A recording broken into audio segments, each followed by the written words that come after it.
আপনার নামটা বলেন। সমাপ্তি। সমাপ্তি। বয়স? 22। ওকে, সমাপ্তি, আপনি কেন মনে করলেন যে আজকে এই ধরনের সিক্রেটস নিয়ে লাখ লাখ মানুষের সামনে নিজেকে হাজির করা, এটার প্রয়োজনটা আসলে কি? আসলে আমার মতো অনেকেই হয়তো ফ্যামিলিতে এরকম সিচুয়েশনে পড়ে, যাতে সবাই বুঝতে পারে আর মা বাবা যেন বাচ্চাদের প্রতি বেশি খেয়াল করে, এই জিনিসগুলো যাতে বুঝতে পারে, তাদের সঙ্গে ফ্রিলি কথা বলে, এই জন্যই আসা। আচ্ছা, এবং আপনি কি আমাদের অনুষ্ঠানটা শোনেন? হ্যাঁ হ্যাঁ, রেগুলার শোনেন? রেগুলার বলতে ওইরকম শোনা হয় না, এই সারাদিন কাজ করে হাজবেন্ড আসে, বাচ্চা নিয়ে ঘুমায় পড়া হয়, ইউটিউবে শুনি। ইউটিউবে শোনা হয়। ওকে, ঠিক আছে, চলেন। আপনি যেহেতু ইউটিউবের কথা বললেন, আমি একটু বলে নিই শুরুতে, প্রিয় শ্রোতা, আমাদের ইউটিউব চ্যানেলটি হচ্ছে www.youtube.com/dfm904। আমি আবারও বলছি, youtube.com/dfm904। এবং আপনারা নিশ্চয়ই জানেন আমাদের ইউটিউবে একটা বিশেষ সুযোগ সুবিধার কথা আমরা বলে আসছিলাম অনেকদিন ধরে, এবং সেটা চালু হতে যাচ্ছে খুব শীঘ্রই। সেটা হচ্ছে অনুষ্ঠান চলাকালীন সময়ে একই সাথে আপনি ইউটিউবে একই সময়, অর্থাৎ রাত 11টায় আমাদের রেডিওতে অনুষ্ঠান শুরু হয়, ইউটিউবে 11টার সময় আমরা অনুষ্ঠানটা চালিয়ে দেব, এবং যেভাবে আপনি রেডিওতে শুনতে পান সেভাবেই আপনি ইউটিউবে শুনতে পাবেন। এবং ইউটিউবে একটু মানে ইউটিউবের লিসনার যারা, তারা আমাদের রেডিও লিসনারদের চেয়ে একটু এগিয়ে থাকবে। কেন এগিয়ে থাকবে? যদি আপনার অনুষ্ঠানটা ইউটিউবে যদি সাবস্ক্রাইব করে থাকেন তাহলে বুঝতে পারবেন। সুতরাং এটা একটা গ্রেট নিউজ আপনাদের জন্য। একই সময়, মানে রেডিওতে 11টার সময় শুরু হবে, ইউটিউবে 11টার সময় শুরু হয়ে যাবে। সো এটা আপনাদের জন্য একটা গ্রেট সুযোগ। তবে এটা ঠিক যে এটা ভিডিও না, এটা প্রিমিয়ার হবে, মানে আপনারা যখন টিউন করবেন 11টার সময় আপনারা পুরো অনুষ্ঠানটা ওখানে শুনতে পারবেন। সো ইউটিউবে যারা সাবস্ক্রাইব করেননি তাদেরকে আমি বলবো যে ইউটিউবে please subscribe it, www.youtube.com/dfm904। Subscribe করে নোটিফিকেশনটা অন করে রাখবেন। সমাপ্তি, শুরু করুন আপনি যেখান থেকে আপনার বলতে ইচ্ছে করে, কারণ আপনি যেহেতু আমাদের অনুষ্ঠান শোনেন, you have lot of ideas about our program. So আপনি আপনার মতো করে শুরু করুন। প্রথমে আমরা ব্যাকগ্রাউন্ডে থাকি, তারপর আমরা দেখে আসলে আপনার জীবনের সিক্রেটসটা কি। জি, ছোটবেলা থেকেই শুরু করি। শিওর। ছোটবেলায় আমার ভাই হওয়ার পরে আমি 9 বছর পর হই। আচ্ছা, তা আমার বাবা বলতো যে এবার যদি মেয়ে না হয়, মানে আমার মাকে বলতো যে তাহলে কিন্তু তোমাকে রাখবো না। প্রথমে আপনার ভাই হয়? হ্যাঁ। আচ্ছা। তারপর আল্লাহর রহমতে আমি হই। আমার বাবা অনেক খুশি থাকে। আমাকে ভাইয়া যখন হয়, আমার মায়ের বয়স হয়তো তখন 13 বছর। জি। আমার বাবা লজ্জায় আমার ভাইকে কখনো কোলে টোলে নিত না, তা আমাকে অনেক আদর করতো। আচ্ছা, অনেক আদর করতো। আমি ছোটবেলা থেকেই মানে গ্রামে বড় হই, তা সবাই যেরকম বলে যে সোনার চামচ মুখে দিয়ে জন্ম, ওর হচ্ছে এরকম। মানে আমার দাদার একটু সম্মান, আমার দাদা ছিল হচ্ছে প্রাইমারি স্কুলে চাকরি করতো। আর আমার দাদা মারা যাওয়ার পরে আমার বাবার মানে সব কিছু ঘাড়ে সংসারের কাজ টাজ পড়ে। আর আমার বড় চাচা হচ্ছে পড়ালেখা করতো, ছোট চাচাকেও আমার বাবা পড়ালেখা করায়। আচ্ছা। পড়ালেখা করালে আমার চাচা একটা টাইমে হচ্ছে মানে একটু বড় হই, তখন একটু বুঝতে পারি, হয়তো 4-5 বছর বয়স, তখন থেকে মানে আমাকে কিভাবে যেন মানে ভালো করে মানে ব্যাড টাচ যেটাকে বলে ওরকম করতো। আমি বুঝতাম না, তখন তো বুঝি না আসলে এগুলা কি, ওটা বোঝার বয়সও না আমার। মানে আপন চাচা? হ্যাঁ, আপন চাচা, ছোট চাচা। ওকে। আমি তখন অতটা বুঝি না। আমার ঘুম আসানোর সময় বা দেখা গেছে পড়তে বসানোর সময় করতো, আমি বুঝতাম না যে আসলে এগুলা কি, কেন করতেছে। ওকে। তা আমার বাবা একটা পর্যায়ে বুঝতে পারে, তার অ্যাপেন্ডিসাইডের অপারেশন করে, তার সামনেই মানে ঠোঁটে কিস করা যেটাকে বলে ওটা করে। আমি ভাবি ছোট তো তখন, এটা তো বুঝি না কি। এখন বুঝি যে ওটা কেন করলো আর আমার বাবা কেন তখন কিছু বললো না, এটা মনে হতো। তাই একটা পর্যায়ে যখন এরকম মানে গায়ে হাত টাত দিত, তখন আমার বাবা একটা পর্যায়ে আমার কাছে জিজ্ঞাসা করে, আমার চাচাকে কিন্তু কোনো কিছু জিজ্ঞাসা করে না, আমাকে জিজ্ঞাসা করে। জিজ্ঞাসা করলে আমার চাচা আবার ভয় দেখায় যে তুমি যদি বলো তোমাকে ধরে মারবে। বলো মানে কি? মানে আপনার চাচা কি শিওর হয়ে গেছিল যে বিষয়টা আপনি জানেন বা বিষয়টা আপনি বোঝেন? যখন একটু বোঝা শিখলাম, হয়তো 7-8 বছর। আপনি কি কোনো কিছু জিজ্ঞেস করতেন না বিষয়টা নিয়ে, যে তুমি আমার সঙ্গে এরকম আচরণ কেন করছো? না, ভয় পাইতাম অনেক। চাচাকে ভয় পেতেন? হ্যাঁ, অনেক ভয় পেতাম। কেন ভয় পেতেন? মানে উনি আমাকে ধরতে আসতেছে, মানে ওই জিনিসটা ফিল হইতো যে কখন যেন হাত দিবে, কখন যেন কি করবে।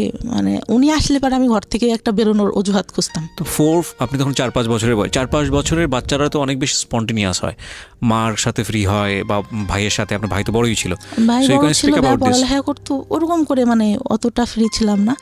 তো বাবা বিষয়টা জানার পরে আপনাকে প্রশ্ন করে? হ্যাঁ, তখন হয়তো 7-8 বছর বয়স হবে। তখন 3-4 পড়ি হয়তো। আচ্ছা, তা আমি মানে বলি যে না, তা বলে আমি তো দেখছি। আমি বললাম, আমি তখন কথা বলি না কোনো। তাহলে আমি কি তোর চাচার কাছে জিজ্ঞাসা করবো? আমি বলি যে সেটা তুমি জানো। তা সে জিজ্ঞাসা করে কিনা জানি না, আমার চাচা জিজ্ঞাসা করে তুমি কি তোমার আব্বুরে কিছু বলছো? আমি তখন আমার বাবা আবার বলে যে আমি তোরা জিজ্ঞাসা করছি, তুই এটা তোর চাচারে বলবি না। আমি বলি না, বলি নাই কিছু। বলে আচ্ছা ঠিক আছে। রাতে ঘুমাই থাকতাম, আমার দাদির সঙ্গে শুইতাম। সে রাতে উঠে এসে আমার গায়ে মানে টাচ করতো। আপনার দাদির সঙ্গে আপনি ঘুমাতেন, চাচা এখানে থাকবে কেন? অন্য রুমে থাকতো, রাতে যখন সবাই ঘুমাই যেত তখন উঠে আসতো। তো ভয়ঙ্কর বিষয়গুলো। এবং আপনি কিছু বলতেন না? কি বলবো, কি মানে তখন তো এটা বুঝি না ভাইয়া, শুধু টাচ করতো। তো বাট আপনার তো ভয় লাগা উচিত। মানে আমি জানি না, প্রশ্নগুলো আমার আসছে বলে আমি করছি। আমি অতটুকু বয়সে যতটুকু সোরা পড়তাম, যতটুকু যার কাছ থেকে শুনছি যে এই দোয়া পড়লে রাতে কোনো খারাপ কিছু হবে না বা কোনো কিছু কেউ করতে পারবে না, আমি ওইটা পড়ে ঘুমাতাম যে হয়তো আজকে কিছু হবে না, কিন্তু সেই জিনিসটাই হতো। ওকে, আপনি বলেন। হ্যাঁ, আমার অনেক কথাই বলার আছে। আমি বহুবার বলেছি এবং আমি আবারও বলছি যে রেডিও ইন্ডাস্ট্রিতে আমি যে সব বিষয়গুলো নিয়ে কাজ করেছি লাস্ট 7-10 ইয়ার্সে, তার মধ্যে এই যে চাইল্ড সেক্সুয়াল অ্যাবিউজ, এই অ্যাবিউজের উপরে যে যারা এরকম ঘটনার মুখোমুখি হয়েছেন তাদেরকে ফ্রন্ট লাইনে নিয়ে এসে তাদেরকে স্পিক আউট করা, বলানো তাদের মুখ দিয়ে, এই সাহসটা আমি দুর্দান্তভাবে দেখিয়েছি। সেটার জন্য আমাকে নিয়ে অনেকে সমালোচনাও করেন, অনেক বাজে বাজে কথাও বলেন, অনলাইনে বলেছেনও। সেগুলো দেখে আমি কান তুলিনি এই কারণে অনেকে মনে করেন যে এই ধরনের কথা রেডিওতে আসা উচিত না। অনেকে মনে করে যে এটা এক ধরনের বেহায়াপনা। অনেকে মনে করে ঘরের কথা ঘরেতেই রেখে দেওয়া উচিত। আমি মনে করি এটা একটা ঘায়ের মতো, পচা ঘা, নোংরা একটা ঘা। এই ঘাটাকে যত বেশি ঢেকে রাখা হবে, এই ঘাটা তত বেশি ছড়াবে এবং এটা একসময় ক্যান্সার হয়ে যাবে। আমাদের এখন বলার যুগ। কোনো অন্যায় হলে আমরা স্পিক আউট করি এবং আমরা মনে করি এই স্পিক আউটটা একটা সময় অন্যায়টাকে ইরেজ করে দেবে। হ্যাঁ, অবশ্যই চাইল্ড সেক্সুয়াল অ্যাবিউজ এটা সারা দুনিয়াতেই, শুধু বাংলাদেশে না, সারা দুনিয়াতেই ভয়াবহ রকমের একটা প্রবলেম। আপনি কল্পনাও করতে পারবেন না একটা শিশু কার দ্বারা শারীরিকভাবে নির্যাতনের শিকার হতে পারে। সেটা ব্লাড কানেক্টেড থেকে শুরু করে ব্লাড কানেকশনের বাইরে বিভিন্নভাবে এগুলোকে বিভিন্নভাবে আমাদের সামনে এখন নিয়ে আসা হচ্ছে মানুষকে সচেতন করার জন্য। আমি বেস্ট বাংলাদেশের এখন পর্যন্ত যতগুলো এনজিও বা বিজ্ঞাপনী সংস্থা যাই বলেন এখন যারা কাজ করেছে, তার মধ্যে একটা লাইন আমার কাছে মনে হয়েছে, আমি অনেকবার বলেছি রেডিওতে, এখনও বলছি, যে বেস্ট মনে হয়েছে এটাকে স্টপ করার জন্য। সেটা হচ্ছে শিশুকে তার শরীরের সীমানা বোঝান। শিশুকে মানুষ আদর করবে, এটাই স্বাভাবিক, কিন্তু কোনটা গুড টাচ, কোনটা ব্যাড টাচ, এবং ব্যাড টাচ হলে সেটা নিয়ে স্পিক আউট করা, ব্যাড টাচ হলে প্যারেন্টসদের কাছে গিয়ে বলা, ব্যাড টাচ হলে এমন কাউকে গিয়ে সেটা বলা যিনি অ্যাকশনে যেতে পারেন, এবং যদি সেটা না হয় তাহলে সে কোথায় যেতে পারে, এই বিষয়গুলো নিয়ে কথা বলা। এটা স্কুলে বলা প্রয়োজন, এবং নট অনলি দিস, স্কুলে শুধুমাত্র না, ফ্যামিলিতে বলা প্রয়োজন। এবং বলার জায়গা থেকে আপনি কিছু করতে চাচ্ছেন, শিওর, এবং বলার জায়গাটা থেকে আমার মনে হয় তারা একটা নির্ভরতার জায়গা ক্রিয়েট করার প্রয়োজন। সো এটা নিয়ে আমি বহুবার রেডিওতে বলেছি এবং আজকের এই স্টোরিটা হয়তো সেদিকেই যাচ্ছে। আমরা একটু ওয়েট করি, সামনের দিকে একটু আগাই, কারণ আমি জানি যে আজকের এই সমাপ্তির গল্পের মধ্য দিয়ে বাংলাদেশের অনেক মেয়ে নিজেদের শৈশব খুঁজে পাবে। আমি ডেফিনেটলি শিওর, কারণ এগুলোর উপর যারা কাজ করেন তাদের যেই পার্সেন্টেজ, মানে তারা যেসব পরিসংখ্যান আমাদের সামনে তুলে ধরে, সেটা কিন্তু রীতিমতো ভয়াবহ। আমরা নারী শিক্ষা নিয়ে কাজ করেছি, আমরা শিশুর পুষ্টি নিয়ে কাজ করেছি সরকারি তরফ থেকে, আমরা যেটা বলছি, এবং এগুলোতে আমাদের যে অর্জন সাউথ এশিয়ার মধ্যে, এটা মাইল ফলক সারা বিশ্বের কাছে, মাইল ফলক লাস্ট 10 ইয়ার্সে। এবং আমাদের এখন কাজ করা উচিত শিশুর পরিপূর্ণ মানসিক বিকাশ নিয়ে, এবং এখানে সরকারের যেরকম পৃষ্ঠপোষকতা প্রয়োজন, একইভাবে বেসরকারি পর্যায়ে যৌথভাবে কাজ করা প্রয়োজন। শিশু, নারী হোক কিংবা পুরুষ হোক, মানে আমি যেটা বোঝাচ্ছি, ছেলে হোক কিংবা মেয়ে হোক, এই জায়গাটায় আমাদেরকে অবশ্যই এখন এনশিওরিটি দিতে হবে যে তার যেন একটা নিরাপত্তা বলয় থাকে। কারণ এটা যে কত ভয়ানক একটা ব্যাপার একটা শিশুর মানসিক বিকাশের জন্যে, এটা যে তাকে কোথায় নিয়ে যেতে পারে আপনি চিন্তাও করতে পারবেন না। অথচ আমরা এই বিষয়গুলো যুগের পর যুগ ধরে আমরা অ্যাভয়েড করেছি, আমরা চুপচাপ থেকেছি। আমরা যখনই স্পিক আউট হয়েছে কেউ, মুখ বন্ধ করে দিয়েছি, এবং সেটা শুধু পরিবারে না, এটা মিডিয়ার ক্ষেত্রে হয়েছে। সো এই বিষয়গুলো নিয়ে আমি অনেক বেশি লাউড ছিলাম এবং সেই জন্য অনেক ধরনের হ্যারাসমেন্টের মধ্যেও যেতে হয়েছে। ফাইন, ইস লেস ওকে, চেঞ্জ আনতে গেলে কিছু না কিছু হ্যারাসমেন্ট শিকার হতেও হয়। ওকে, বলুন তারপর আপনার যেখানে আপনি ছিলেন, যে চাচার বিষয়টা বলছিলেন, তারপর ওরকম হতে থাকে। আমি স্কুলে অনেক পড়ালেখা অনেক ভালো ছিলাম। আচ্ছা অনেক ভালো ছিলাম বলতে 2-3 রোলের মধ্যে সব সময় থাকতো। আচ্ছা, আমি একটা জিনিস যেটা বুঝলাম, আপনার বাবা বিষয়টা জানলো এবং সে বললো যে চাচাকে না বলতে, না বলতে, এবং আপনি সেটাই করলেন। হ্যাঁ। এবং আপনি ধারণা করেছিলেন বাবা যেহেতু বিষয়টা জানে সুতরাং এটার একটা প্রতিকার বা কোনো একটা কিছু হবে, সেটা তখন হয়নি। না না না। ওকে, তারপর? পড়ালেখা অনেক ভালো থাকে, কিন্তু যখন মানে বুঝতে শিখলাম তখন পড়ালেখা থেকে মানে আমি কেমন যেন হয়ে যাই। মানে পড়ি কিন্তু আমি মানে সেরকম করে পড়ালেখা হচ্ছে না। আচ্ছা, মানে কনসেন্ট্রেশন যায় না নাকি আগ্রহ থাকে না, বা কোন কোথায় সমস্যা? পড়ালেখা করি কিন্তু টেনশন ভেতরে কাজ করে, ভালো লাগে না। সবাই যেরকম অন্য পাশে দেখতেছি, অন্য ছেলে মেয়েরা যেভাবে বড় হচ্ছে, ওদের লাইফে কোনো ঝামেলা নাই, আমার কেন এত সমস্যা, এটা মনে হতো। আর ক্লাস 5 থেকে ভালো রেজাল্ট হয়, তখন যখন 6-এ উঠি তখন থেকে পড়ালেখাটা ডাউন হতে থাকে আস্তে আস্তে। ওকে। আর তখন আমি রিলেশন বলতে আমার ফ্রেন্ডরা রিলেশন করতো ক্লাস 5-এ। তখন আমি বলি যে তোরা রিলেশন করিস, এটা কেন, এতটুকু বয়সে মানুষ রিলেশন করে? তা একটা ছেলে আমাকে পছন্দ করতো, আমাদের থেকে উপরে পড়তো, আমার খালাতো ভাইদের সঙ্গে পড়তো। তা আমি বলি যে ওরা বলতো যে তোর এই ছেলেটার সঙ্গে রিলেশন করাই দিব। আচ্ছা, আমি বলি আমি তো ওনাকে পছন্দ করি না, কেন রিলেশন করবো? আমার খালাতো ভাইয়ের সঙ্গে আমার একটা বান্ধবী রিলেশন করতো, ওরা সবসময় খেপাইতো আমাকে। তা আমি বলতাম যে না, আমি কখনো করবো না। ওরকম বলতে বলতে আমি বললাম যে আমার একটা ভাইয়ের সঙ্গে সম্পর্ক আছে, মিথ্যা কথা যেটা বলি যে সম্পর্ক আছে। পরে বলতে বলতে মানে ওই ভাইয়াটা থাকতো ওর মামার বাড়িতে। তা একটা সময় ভালো লেগে যায়, ওই সময় তো ভাইয়া বুঝি না যে রিলেশনটা কি জিনিস। ওই ছবিতে দেখতাম পছন্দ করতেছে, দেখা হচ্ছে, কথা বলছে, এটাই। আচ্ছা। পরে কিন্তু তার মধ্যেও কিন্তু কন্টিনিউ আমার চাচা যখন বাড়িতে আসতো, তার মধ্যে একটা কথা ভুলে গেছি, আমার চাচা মানে মেন্টালি সমস্যা হয়। আচ্ছা। মানে আমার চাচিকে বিয়ে করার জন্য, আমার চাচি যে বিয়ে করবে এটার জন্য। তারপরে ডাক্তারের কাছে নিয়ে যায়, ডাক্তার বলে যে পাগল টাগল কিছুই হয় নাই, বিয়ে দিয়ে দেন, ঠিক হয়ে যাবে, যেটা বলতেছে সেটা করেন, শুধু শুধু কেন টাকা ঢালতেছেন। আচ্ছা। ডাক্তাররা রেগে এক পর্যায়ে বলে। ওকে। পরে নিয়ে এসে আমার বড় চাচা তো বলে দিছে যে ওর পড়ালেখাও করাবো না, কিছুও করাবো না, আমি ওকে দেখতে পারবো না, তুইও বাদ দে, তুই করে কোনো লাভ নাই ওর জন্য কিছু করে। আমার বাবাকে বলে। আমার বাবা তখন কান্না করার বলে যে আমার বাবা বেঁচে নাই, আমার বাবা যদি বেঁচে থাকতো তাহলে তো এরকম হইতো না, আমার যদি রক্ত বিক্রি করেও কিছু করতে হয় আমি আমার ভাইয়ের জন্য করব, এরকম করে বলে। আচ্ছা। তো বিয়ে দিয়ে দেয়, বিয়ে দিলে ভাই সেই রাত থেকেই ঠিক। আচ্ছা, মানে সে একদম পুরা সুস্থ। ওকে। কিন্তু তার মধ্যেও কিন্তু যখন ওই সমস্যাটা হয় তখন কিন্তু আমাকে কখনো ওইরকম কিছু করে নাই, বা ও সবাই লোকজন থাকতেই আসতিছে, কিন্তু তারপর থেকে কিন্তু আবার শুরু হয়। আচ্ছা। তো ক্লাস 6-এ ওঠার পরে ওরকম রিলেশন হওয়ার পরে মানে একটা পর্যায়ে কি হয়, আমার বাড়ি থেকে জেনে যায়, আমার বাবা আমাকে ধরে অনেক মারে, রাতে মাঠে নিয়ে যেয়ে বাস আছে না, বাস দিয়ে অনেক মারে, আমার গায়ে একদম রক্ত জমায় যায়। ওকে। ওই সময়টা যদি বুঝাই বলতে ভাইয়া তাহলে তো বুঝতাম, তখন তো বুঝি না। পরে ভাইয়া তারপরে 6-এ ভালো একটা রেজাল্ট আসলো, আসার পরে 7 উঠলাম, ওরা পরে মানে অনেক রাগ হইতো আমার, যে কেন এরকম কেন করবে আমার সঙ্গে। ওকে। আর ছোটবেলা থেকে ভাই এমন করে মানুষ করছে আমাকে, আমি কখনো কোনো কিছু না চেয়ে আমার বাবার কাছে পাইনি। আচ্ছা। যখন যেটা চাইছি।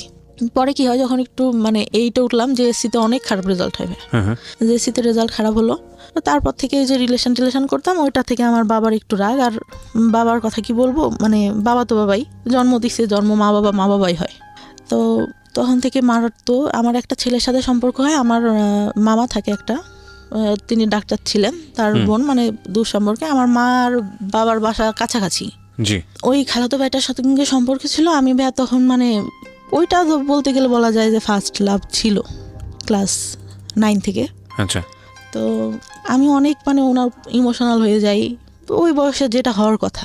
আচ্ছা। পরে আমার বাসা থেকে জানতে পারে, আমার বাবা মেনে নেয় যে আচ্ছা ঠিক আছে, যদি তোমরা দুজন পছন্দ করো তাহলে ঠিক আছে, কিন্তু আমার মা মেনে নেয় না কখনো, মানে ছেলেটারা পছন্দ করতো না, পড়ালেখা ভালো ছিল না। চাচা বাইরে পড়ালেখা করতো, ছোট চাচা, যে আমার মানে খারাপভাবে দেখতো, সে মাঝে মধ্যে আসতো যখন, আমি অনেক ভয় পাইতাম। একটা টাইমে যখন ছোট, এগুলা বলতে ভুলে গেছি, আমার ভাইয়ার এসএসসি পরীক্ষার আগে আমরা মানে টাউনে যেয়ে বাসা নেয় আমার মা, আমার ছোট চাচা তখন বিয়ে হয়। তখন মানে ভাইয়া পড়ালেখাতে একটু ডাউন ছিল, মানে ওর মেধাটা তো ভালো ছিল না। আচ্ছা। তো ওখানে নিয়ে যায় বা বলে যে এখানে তো কাজ টাজ করতে হয়, ও পড়তে পারে না, কি করে বেড়ায় না বেড়ায়, বাসায় গেলে ওইখান থেকে মানে ও টাউনে পড়ালেখা করতো, তো ওখান থেকে সুবিধা হবে। হ্যাঁ ওইখানে বাসা নেই, আমি ভালো একটা স্কুলেই পড়ালেখা করতাম, ছোট মানে নার্সারি থেকে শুরু করি, আচ্ছা ওখান থেকে ক্লাস 5-4 পর্যন্ত ওইখানে পড়ি। তখন ওইখানে মেবি 2 বছর মতো থাকা ছিল টাউনে। হুম হুম তো তখন ফ্রেন্ডদের সাথে অনেক ভালো এখান থেকেই যেতাম। আমার খালাতো ভাই একটু উপরে পড়তো, আমি নিচে পড়তাম। আর ওই ভাইয়ার পরীক্ষা দেয়, এসএসসিতে ফেল করে ইংলিশে। আচ্ছা আমার বাবা নাকি, আমি তো তখন ছোট ছিলাম, ভাই মনে নেই, আমার মা যতদূর বলে, তো অনেক কান্না করে আর বলে যে আমার মেয়ে আমার কখনো মানে খারাপ কিছু করবে না, আমার মেয়ে আমার সম্মান রাখবে। আমার ভাইয়ের একটা কি ছিল, ও আব্বু যখন থাকতো না, ও বসে বসে টিভি দেখতো, যে আব্বুর আসা শব্দ শুনতো, তখন আব্বুর বাইক ছিল, শব্দ শুনলে আস্তে করে টিভিটা বন্ধ করে পড়তে বসে যেত। আচ্ছা তা আমার পড়ালেখা মোটামুটি ভালো ছিল, সবসময় 2-3-এর মধ্যে থাকতো রোলটা। আচ্ছা বা আমার স্কুলে অনেক মানে ছাড়া অনেক ভালোবাসতো। আর ছোটোবেলায় আমাকে নাকি বলতো যে, তখন বিএমপি সরকার, বলতো যে খালেদা জিয়ার নাতনি আছে না, ওকে ওর মতো লাগে। একটা স্যার তো খুব আদর করতো আমাকে, হুম হুম হুম, ওইভাবে মানে খুব ভালোবাসতো সবাই। আমার বান্ধবীদের মধ্যে সবাই বলতো যে অনেক সুন্দর দেখতো। আচ্ছা বান্ধবীরাও অনেক মানে সবসময় ফার্স্ট বেঞ্চে বসা, সবার সাথে মজা করা। বড় হই আস্তে আস্তে, কিন্তু ওই যে ওই চাচা যে ওইটা করতো, ওটা তো আর কারোর সঙ্গে আমি বলতে পারি না, জি ওটা তো ভেতরেই থেকে যায়, খুব খারাপ লাগে। পরে যখন ওই ভাইয়া ফেল করার পরে বাসাটা ছেড়ে দেয়, বাসা ছেড়ে দিয়ে আবার বাড়িতে যখন আসলো, তখন আবার ওইটা বেড়ে গেল। আচ্ছা বেড়ে গেল বলতে পরে যে বাবা একটা টাইমে দেখতে পারে, কিন্তু আমার বাবা কিন্তু একটা বারও আমার চাচার কাছে জিজ্ঞাসা করে নাই যে ও তো তোর মেয়ের মতো, তুই কেন এগুলো করিস। হুম হুম সে তো তাকে বলবে, আমি তো ছোট, আমি তখন ভাই বুঝি না, আমাকে এটা জিজ্ঞাসা করে আর আমাকে নিষেধ করলে বা আমি কি করতাম। আমি যে রুমে থাকতাম তার পাশের রুমে আমার চাচা থাকতো, আমার চাচি তার কাছে আছে শুয়ে, কিন্তু সে রাতে ঘুমাই গেলে উঠে ঠিক আমার এখানে আসবে।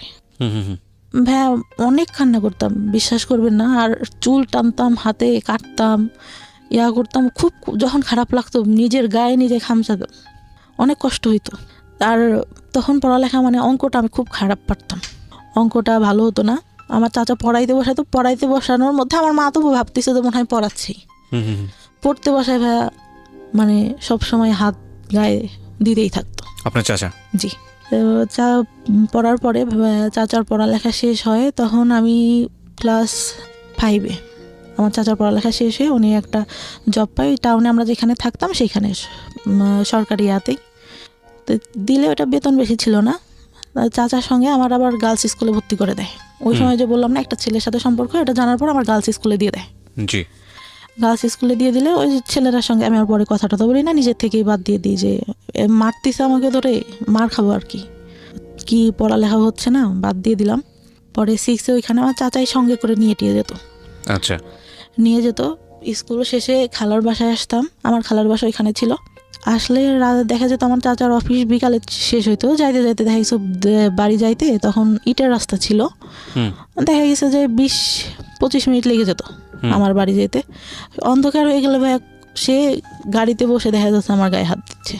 মানে এটা কন্টিনিউ একটা ভয়ঙ্কর রকমের একটা মানুষ আপনাকে, মানে আপনার কাছে তো এরকমই মুহূর্ত হওয়ার কথা, যে মানুষটাকে আমি এত বেশি অপছন্দ করি, সেই মানুষটা আমার পাশে বসে কন্টিনিউয়াসলি এটা করছে, এবং আপনি সেটাকে মুখ বন্ধ করে মানে একজনের শাই ফিল হোক বা যেটার কারণেই হোক, আপনি কাউকে স্পিক আউট করছেন না, কাউকে বলছেন না? কাউকে না।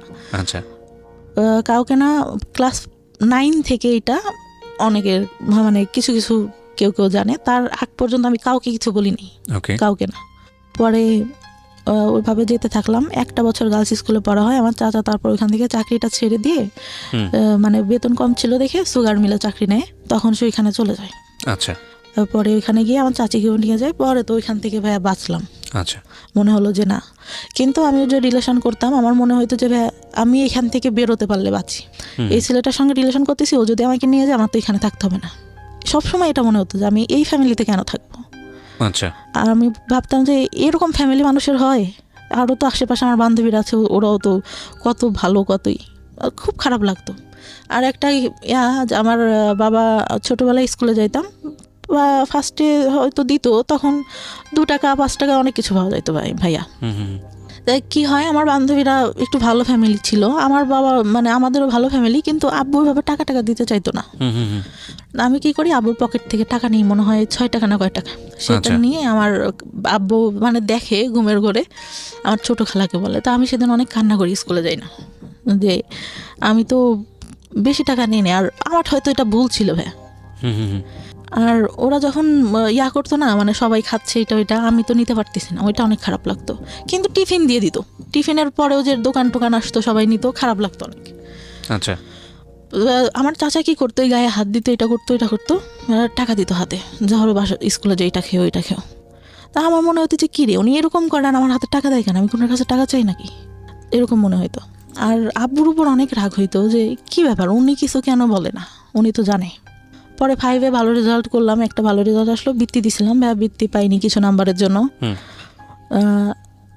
অনেক আশা নিয়ে গার্লস স্কুলে ভর্তি করলো, গার্লস স্কুলে পড়তে পারলাম না। চাচার ওই যে গেল, কে নিয়ে যাবে, আমার বাবার ভাই কে নিয়ে যাবে, অন্য মানুষের সাথে রিলেশন করে, তখন যদি কিছু করে ফেলায়, এই চিন্তাটা।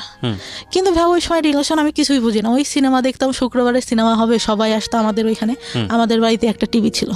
আচ্ছা, ওই সবাই আসতো দেখতে, সবাই বসে দেখতাম। ওই আগেকার যুগে শামানা, তারপরে রাজ্জাক, এদের মানে মুভি দেখতাম, আর ভাবতাম যে এই ভালোবাসা মনে হয় দেখা হচ্ছে, কথা বলতেছে, একজন একজনকে পছন্দ করে, এইটাই, এর বাইরে কিছু না। আচ্ছা। পরে গার্লস স্কুল থেকে ক্লাস 7-এ এসে ভর্তি হলাম গ্রামের স্কুলটাতে। ওইখানে ছেলেমেয়েরা সবাই একসঙ্গে, আমার বান্ধবীরা প্রেম করতো, এই করতো সেই করতো। আমি ভাই কোনোদিনও স্কুলে প্রেম করি নাই, কেন জানি না। আমার স্কুলের ছেলেদের একসাথে পড়তেছি, ভাইয়ের মতো, ফ্রেন্ডের মতো, ওদের সাথে প্রেম করবো না, আমার এটা কখনো মাথায় আসতো না, কেন প্রেম করবো বাইরে। পরে ওই আমার ক্লাস 7 যায়, আমার চাচা মাঝে মধ্যে তখন বাড়িতে আসতো ছুটিতে। আবার দেখা গেছে ওই চিনির মিলে চাকরি পাওয়ার পর ওনাদের তো কোয়ার্টার দেয়, ওইখানে যাইতাম, অনেক সুন্দর ছিল ভাই কোয়ার্টার গুলা, যাইতাম, অনেক ভালো লাগতো দেখতে, অনেক গোলাপ ফুল, আমি ছোটবেলা থেকে ফুল অনেক পছন্দ করি, ফুল গাছ নিজে এনে এনে লাগাতাম, ওই 5-6 টাকা দিয়ে ফুল গাছ কিনতে পাওয়া যেত, ওইগুলো এনে লাগাতাম, অনেক পছন্দ করতাম। ওইখানে গেলে অনেক ভালো লাগতো আমার, অনেক ফুল, গোলাপ ফুল ধরে ধরে আছে, অনেক কালারের, এই ফুল ওই ফুল, অনেক ভালো লাগতো।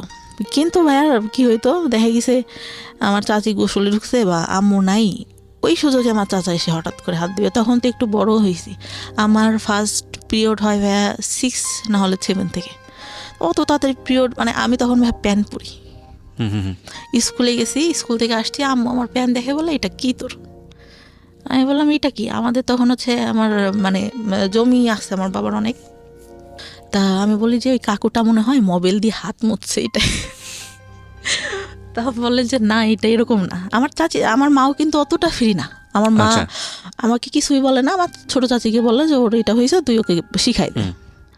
আমি মানে তখন মানে ন্যাকড়া ইউজ করে, ওটা আমি বুঝতাম না ভাই কীভাবে, আমার দেখাই দিছে, কিন্তু আমি ওইটা বুঝি না। আচ্ছা, তখন জানতে পারলাম যে প্যাড ইউজ করে। ওটা যদি আম্মুকে বলতাম, আম্মু যদি আব্বুকে বলতো, আব্বু বলতো দুনিয়ার লোক ন্যাকড়া ইউজ করে, তোমার মেয়ের প্যাড লাগে, এটা বাবা বলতো। হ্যাঁ, ভেরি ব্যাড, ওকে, প্রিটি ব্যাড, মানে নাথিং টু সে। ওকে, বলেন তারপরে কি হয়েছে? পরে ভাই আমি মানে কাপড় টাপড় নষ্ট করে ফেলতাম, মানে you don't know how to manage it. না বুঝতে, বিষয়গুলো আসলে খুব সেন্সিটিভ, মানে আমাদের সমাজে এগুলো নিয়ে কথা বলাটাও অন্যায়, কিন্তু এগুলো একটা মানুষের জীবন আচরণের সঙ্গে জড়িত, এবং একটা মানুষকে যদি আমরা সুস্থভাবে বড় করতে চাই, তাহলে তার যে বেসিক নিডগুলো, এই নিডগুলোকে আমাদের সাপোর্ট দেওয়া উচিত। একটা মেয়ে শুধুমাত্রই লেখাপড়া শিখে, নারীর শিক্ষা, নারীর অধিকার, অমুক ঠুমুক এগুলো নিয়েই শুধুমাত্র একজন নারী না, নারী জন্মগতভাবে একজন পুরুষের চেয়ে আলাদা, সুতরাং তার আলাদা কিছু সাপোর্ট দরকার হয়, এবং সেটা ফ্যামিলি থেকেই শুরু হওয়াটা জরুরি। দেখুন, উনি যে বিষয়গুলো নিয়ে কথা বলছেন, এগুলো নিয়ে আমাদের সমাজে খুব একটা কথাবার্তা হয় না, এগুলোকে আমরা ট্যাবু মনে করি, এগুলো নিয়ে আমরা কথাবার্তা বলি, অথচ আমাদের ধর্মে এত সুন্দরভাবে বিষয়গুলো ব্যাখ্যা করা আছে, এত ইন ডিটেলি ব্যাখ্যা করা আছে, অথচ এগুলো নিয়ে আমরা কথা বলার প্রয়োজন মনে করি না। এবং এগুলো নিয়ে কথা বলা উচিত এই কারণে যে এগুলো একটা মানুষের বেসিক নিড, স্বাস্থ্যের সঙ্গে জড়িত, একটা মানুষের প্রপারলি বড় হওয়ার সঙ্গে জড়িত, এবং এগুলো নিয়ে খুব সুন্দরভাবে বোঝানো উচিত। হ্যাঁ, উনি যখন বলছেন তখন উনি চোখ মুছছেন, কারণ আমি জানি যে এটার মধ্যে আসলে অনেক বড় একটা কষ্ট জড়িয়ে আছে, এগুলো প্রয়োজনীয় জিনিস। হ্যাঁ, ওকে, একটু আমরা সামনের দিকে আগাই। আপনি যখন এই বিষয়গুলো ফ্যামিলিতে বলতেন, বিষয়গুলো সামহাও হাইড করা হতো বা আপনার যে Hide পরিমাণ করা হতো এক্সপেক্ট বলতে করতেন, মানে আম্মু বলে দিছে আপনার কি কারোর কখনো কাছে। অপরাধী মনে হতো যে এই জিনিসটা যে হলো, আরে না জানি কত বড় অপরাধ করে হ্যাঁ, আমার ফেলছি? কাছে মনে হতো, কারণ আমার মা বলে দিছে কাউকে বলা যাবে না। এগুলা হ্যাঁ, এগুলা কাউকে বলা যাবে না। হয়েছে এতটুকু বয়সে এটা হয় নাকি? আমি কি করবো? এটা কি আমি ইচ্ছা করে হয়েছি? দেখেন কত ইম্পর্টেন্ট একটা বিষয়। উনি এখানেই কিন্তু একটা ভয়ঙ্কর রকমের একটা মানসিক বাধাগ্রস্ত হলো। ও নিজেকে অপরাধী ভাবা শুরু করেছে, এবং এটা তো সম্পূর্ণই ন্যাচারাল একটা বিষয়। এবং সেখানে মা যদি ধরনের কথা বলেন, মাও হয়তো বুঝে বলেননি, কারণ মাও হয়তো তার মার কাছ থেকে এটা শুনেছেন। বংশ পরম্পরায় এই ধরনের ভুল শিক্ষা আমরা ক্যারি করে বেড়াচ্ছি, এবং এই সময়টাতে এই যে এই কথাটা, এটা হয়তো উনি কোনো কিছু মনে করেই বলেননি, কিন্তু এটা যে শিশুর মানসিক বিকাশের ক্ষেত্রে অনেক বড় একটা বাধা হতে পারে, এটা কিন্তু আমাদের মাথায় রাখতে হবে, এবং এই ব্যবহারগুলো করা যাবে না শিশুর সঙ্গে। হ্যাঁ, বলুন তারপর আমার চাচিকে বলে, আমার চাচি কি করে, সারা এলাকা ধরে এর কাছে যে গল্প করে, ওর কাছে যে গল্প করে, সবার কাছে ছাড়াই দেয় এই বিষয়গুলো নিয়ে। এই বিষয়গুলো নিয়ে। আচ্ছা, পরে কি হয়, মানে কেউ দেখলে, আমার দেখলে হাসে, তা আমার তো ওইটা অনেক খারাপ লাগে যে কেন হাসতেছে বা এটা কেন। পরে আমরা 3টা বান্ধবী ছিলাম। বান্ধবী বলতে একটা ছিল আমার থেকে বয়সে 2 বছরের বড় হবে, কিন্তু একসঙ্গে পড়তো, ওর পড়ালেখাটা অত ভালো আচ্ছা, ছিল না। আচ্ছা, 3জন একসাথে বেড়াতাম। আমার পাশে আর একটা চাচা ছিল। হুম, চাচা ছিল, সে আবার কি করতো, আমাদের 3জনকে দেখি ওরকম 3জনের সঙ্গেই। হুম, হুম, হুম, আমার খারাপ লাগতো, কি ব্যাপার, আমার সঙ্গেই কেন এরকম হচ্ছে, আমি কেন। আর আমি ছোটবেলা থেকে যেরকম দেখতেছেন অতটাই ছিলাম না, কিন্তু লম্বা হাইটে যারা 2-3 বছরের বড় তাদের থেকে লম্বা টম্বা ছিলাম, ছিলাম। তো ওরা মানে আমার দিকে সবার নজর, কেন জানি না। আর মানে সবাই বলে যে বড় হওয়ার পরে যতটুকু জানছি, আমার ওই যে বললাম শেষে লাস্ট যে বয়ফ্রেন্ডের সাথে সম্পর্ক ছিল, হুম, আমাদের গোষ্ঠী আর ওদের গোষ্ঠী আলাদা, একই এলাকাতে। ও বলা বলি করতো যে তোমাদের গোষ্ঠীর মানে লোকদের ইয়াটাই খারাপ, সবাই একই রকম। মানে এটা সত্যি কথা ভাই, প্রত্যেকটা লোক, মানে যতদূর জানি, এখন যতদূর জানছি, এই পাশের একটা চাচা, আমার দাদারা ছিল 3 ভাই, হুম। তার ছেলে, বড় দাদার যে ছেলেগুলা, ঠিক আছে, এগুলো বলা বলি করতে হবে, আপনি এত ইনডিটেইলি জানেন না, হয়তো বিষয়গুলো নিয়ে আমরা ওইভাবে তো আসলে অনেক বলতে পারবো না। হ্যাঁ, খারাপ ছিল, মানে যাই হোক আপনাদের সবাদের এই সম্পর্কে লোকজন আজে বাজে কথা বলতো, এটুকুই এনাফ। ওকে, তারপর মানে বলতো গোষ্ঠীটাই ভালো না, গোষ্ঠীর লোকজনই ভালো না, এরকম বলতো।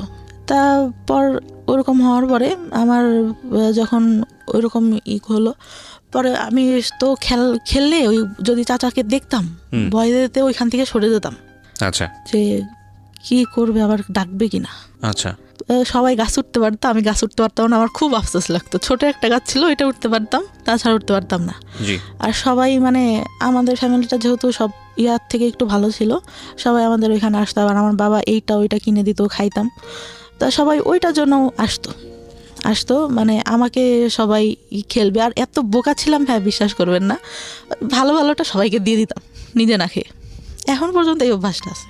তা যখন 6 থেকে গার্লস স্কুল থেকে 7 আবার এখানে এসে ভর্তি হলাম, বান্ধবীরা প্রেম করে, এই করে সেই করে, আমার খুব খারাপ লাগে, স্কুলে কেন এটা করবো। আবার স্যাররা দেখা যাচ্ছে ওইটা নিয়ে খারাপ খারাপ কথা বলতেছে, তো খারাপ লাগে।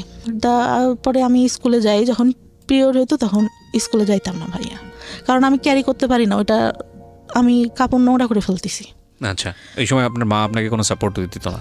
না, মা টাকা পাবে কোত্থেকে, মা ওই যে হাঁস মুরগি একটু পালতো, ওইটা দিয়েই দেখা গেছে এইটা ওইটা করতেছে সংসারে। আমার বাবা কেমন ছিল, এই বাজার করতেছে, এই করতেছে, লোকজন আসতেছে, আহামরি কেনা কিনতেছে, কিন্তু সংসারে কি দরকার হইলো শোকেস, ওটা নিয়ে তো আর কোনো মাথা ব্যথা নেই। তখন স্কুলে যাইতাম না, তখন আমার মায়ের উপর আমার বাবা অনেক গালাগালি করতো যে কি পড়ালেখা করে না, স্কুলে যায় না, এই বছরে কয়দিন স্কুলে যায়, কয়দিন যায় না। পরে তখনও ভালো রেজাল্ট আসতে হয়, কিন্তু যখন চাচা ওই যে চাকরি পাইলো আসতো, তখন ওই যে গায়ে হাত টাত দিত, তখন তো একটু বড়, যখন পিরিয়ড হয় তারপর থেকে তো বুঝি, অনেক কিছুই বুঝি, শুনি, বান্ধবীরাও বলে, আবার বড় যে আপুগুলো ছিল ওরাও বলে, তখন বুঝি। তখন আসলে ওইটা মাথার মধ্যে কাজ করে যে এটা কি করতেছে আমার সঙ্গে, কেন।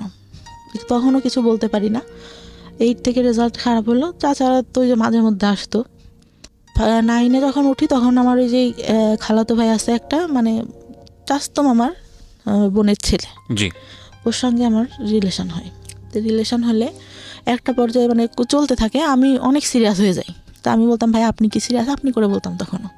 তো তা বলতো সিরিয়াস ছিলাম না, এখন হই। তা আমার মানে অনেকের কাছে আমি নাম্বার দিই, আমার বড় আপুরা যারা ছিল বলতাম যে পরিচয় না দিয়ে কথা বলবা, দেখবা যে আসলে আমাকে ভালোবাসে না তোমাদের সাথে কথা বলতে চাই।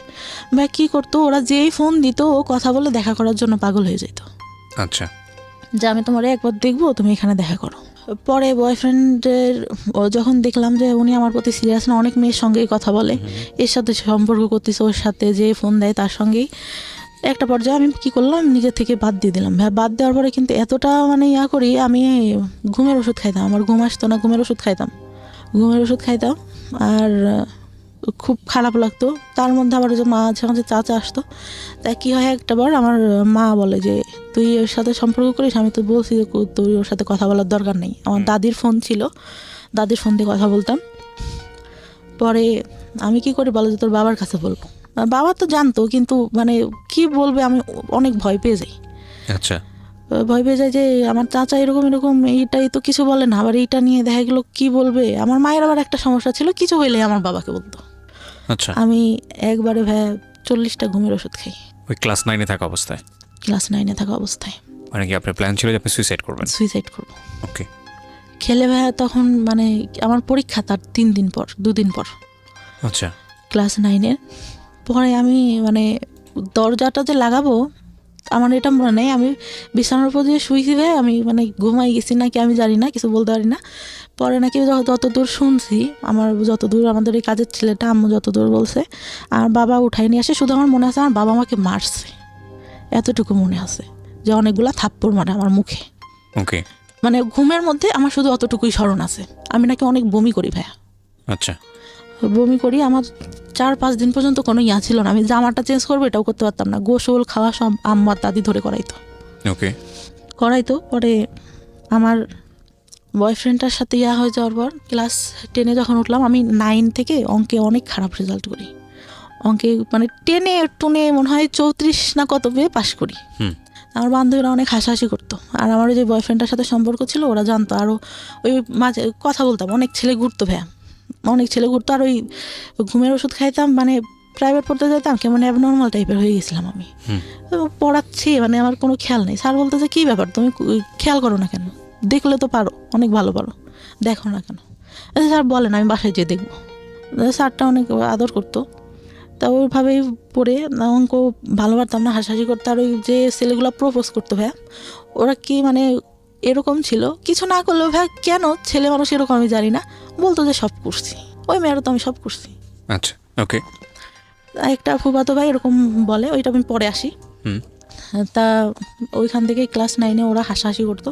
তা আমার এত খারাপ লাগে যে কি আমি অঙ্ক ভালো পারি না। আমি হিন্দু ছিল স্যারটা, আমার জীবনে আমি এত ভালো মানুষ দেখিনি। আমার ধর্মের না, যেহেতু আমি ইসলাম ধর্মের, আমার স্যার ছিল হিন্দু ধর্মের। একটু উনি প্রাইমারি স্কুলে চাকরি করতো। স্যারের কাছে বললাম, স্যার আমি তো অঙ্ক ভালো পারি না, আমাকে একটু যদি ভালো করে পড়াইতেন। তা বলে যে আচ্ছা ঠিক আছে, তুমি পাশে এসে বসবা, পার্টিতে বসাইতো, যে পাশে এসে বসবা, আমি তোমাকে ওরা যা করে তার থেকে আমি উৎপাদক ভালো পারতাম না। আমি বললাম, স্যার উৎপাদকটা আমার একদম বাদ দিয়ে দেন, আমি এটা বুঝি না, একটা করলে আর একটা করতে হবে। এই দেখা গেছে আমার একটা কমন পড়ছে আর একটা কমন পড়তেছে না, তখন কি করব। পরে স্যার এরকম করে আমাকে অঙ্ক করায়, আমি এসএসসিতে অঙ্কে আমার প্লাস আসে, আর কোনো কিছুতেই প্লাস আসে না। আচ্ছা। তার মধ্যে যে চাচা এসে অঙ্ক করতে দিত, অঙ্ক ভালো পারতাম না, পড়তে বসাইছে, যে কয়দিন আসতো উনি আমাকে পড়তে বসাবেই, আর ওই যে ইন্টেনশনালি গায়ে হাত দিয়ে যাচ্ছি। এই অঙ্কের টিচার? না না না, আমার চাচা। ওকে। ওই যে আসতো মাঝে মধ্যে বাড়িতে, অঙ্ক না পারলেই দেখা গেছে রাগারাগি করতেছে, আমি অনেক কাঁদতাম, আমি কিছু বলতাম না, অনেক কাঁদতাম। আম্মু বলতো তুই পড়িস না কেন, এই জন্য তো তোকে রাগ করে। আম্মু তো তখন কিছু জানে না। আমার তার মধ্যে আমার ছোট চাচার একটা বাচ্চা হয়, আমার ভাইটাকে আমি অনেক আদর করতাম, অনেক ভালো লাগতো। ভাই কী হয়তো, আমার ভাইটাকে করলে দিতে যে উনি আমার গায়ে হাত দিত। Very bad. আমার মনে হতো আমি মারা যাবো, আমি এই সংসারে কেন, এর থেকে যদি একটা গরিব ঘরেও জন্ম হইতো তাহলেও মনে হয় এর থেকে মানুষ ভালো থাকে। কোন ক্লাসের ঘটনা এটা? আপনি যে ক্লাসের কথা বলছেন, ক্লাসে আপনার অঙ্ক করাচ্ছে 9-এ, তখন পর্যন্ত আপনি মার সঙ্গে কেন বলছেন না এগুলো? আমি তখনও ভাইয়া যে মাকে বলতে হবে, এটা কিভাবে নিবে। সে আমাকে বলে দিছে যে এইগুলা কাউকে, পিরিয়ডের কথাই বলে দিছে, কাউকে বলতে হয় না। এইটা বললে কি বলবে, ওকে, এটা বললে কি বলবে। তার মধ্যে কি আমার চাচাদের জমি জাতিটা অনেক মানে একটু ঝামেলা হয়। আমার ছোটো চাচাটাই সবসময় বেশিরভাগ ঝামেলা করে। বড় চাচাটা অনেক ভালো, উনি বিসিএস ক্যাডার, প্রভাষক এখন, অনেক ভালো, মানে চাচা ছোটবেলা থেকে অনেক ঈদে প্রত্যেকবার জামা কিনে দেবে, আর আমাকে বলতো আমার হলুদ পরি, আমাকে বড় চাচা বলতো, আমার বড় চাচা বড় চাচা। আচ্ছা। অনেক আদর করতো। আমি চিন্তা করতাম চলে যাব, কিন্তু তখন চিন্তা করতাম যে আমার ভাই, আমার সবাই অনেক ভালোবাসে, আমি চলে গেলে তো মান সম্মান থাকবে না, আর নাম ডাক আছে যেহেতু ফ্যামিলির একটা। এসএসসি পরীক্ষার আগে আমি সম্পূর্ণ সবার সঙ্গে কথা বলা বন্ধ করে দিই, যে আমার এমনিতে অঙ্কেটে ভালো পারি না, আমি কারোর সঙ্গে কথা টথা বলবো না, আমি পরীক্ষাটা ভালো মতো দিই। তো পরীক্ষাটা দিই, পরীক্ষা দেওয়ার পরে আসলো এই কোনো রকমে মানে পাশ করলাম, ভালো মোটামুটি একটা রেজাল্ট আসলো। আসার পরে আমি মানে বাইরে ভর্তি হওয়ার ইচ্ছা আমার অনেক। তা টাউনে সরকারি মহিলা কলেজে আমার সব মানে ইয়াটিয়া দিলাম, চান্সও হইলো এখানে, কিন্তু আমার আব্বা ভর্তি করলো না। কেন করলো না? যে ওই ছেলের সঙ্গে সম্পর্ক আছে, যদি ওইখানে যেয়ে দেখা টেকা করে, এই জন্য। হয়তো তার জায়গা থেকে এটা ঠিক ছিল, কারণ আমি করবো না এর গ্যারান্টি কি আমার, আমি নিজে থেকেই বলতেছি। পরে ভর্তি করলো না, ওইখানে একটা ইস্যু কলেজে ভর্তি করলো। এমনিতে মানে আমাদের ওইখান থেকে একটু টাউনে যে কলেজটা ছিল, যেতে 30 মিনিট মতো লাগতো।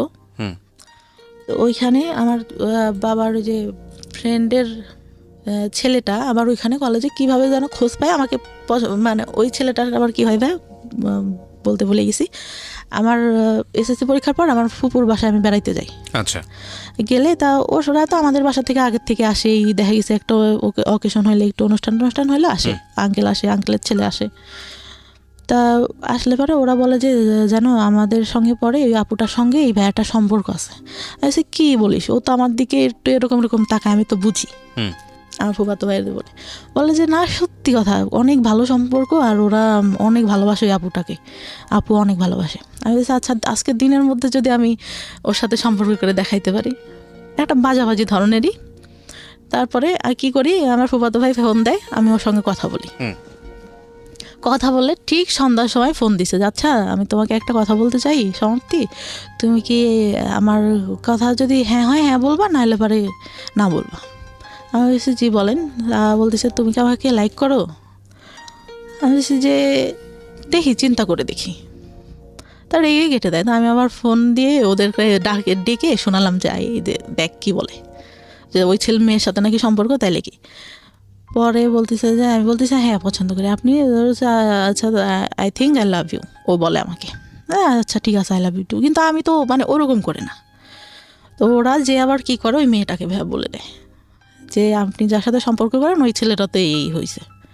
তা আমি কিন্তু ওকে আমি বলছি তুই আর কিন্তু বলবি না, একটা মেয়ে কষ্ট পাবে। আমার যতটুকু মানে মাথার মধ্যে আছে, ও কষ্ট পাবে শুনলে। যাই হোক, ছেলেটা ভালো না, আমি যতটুকু জানতাম। পরে কলেজে ওঠার পরে, কলেজে যখন ভর্তি হইলাম, ওই ছেলেটা কোত্থেকে খোঁজ পাই জানি না, ও প্রত্যেক দিন এসে কী করতো, একটা রুমে 2টা দরজা ছিল, ছেলে দাঁড়া করে রাখতো 4টা। নেশা করতো প্রচুর পরিমাণে। একটা পর্যায়ে ওর বাবা মানে টাকা পয়সা দেওয়া বন্ধ করে দেয়।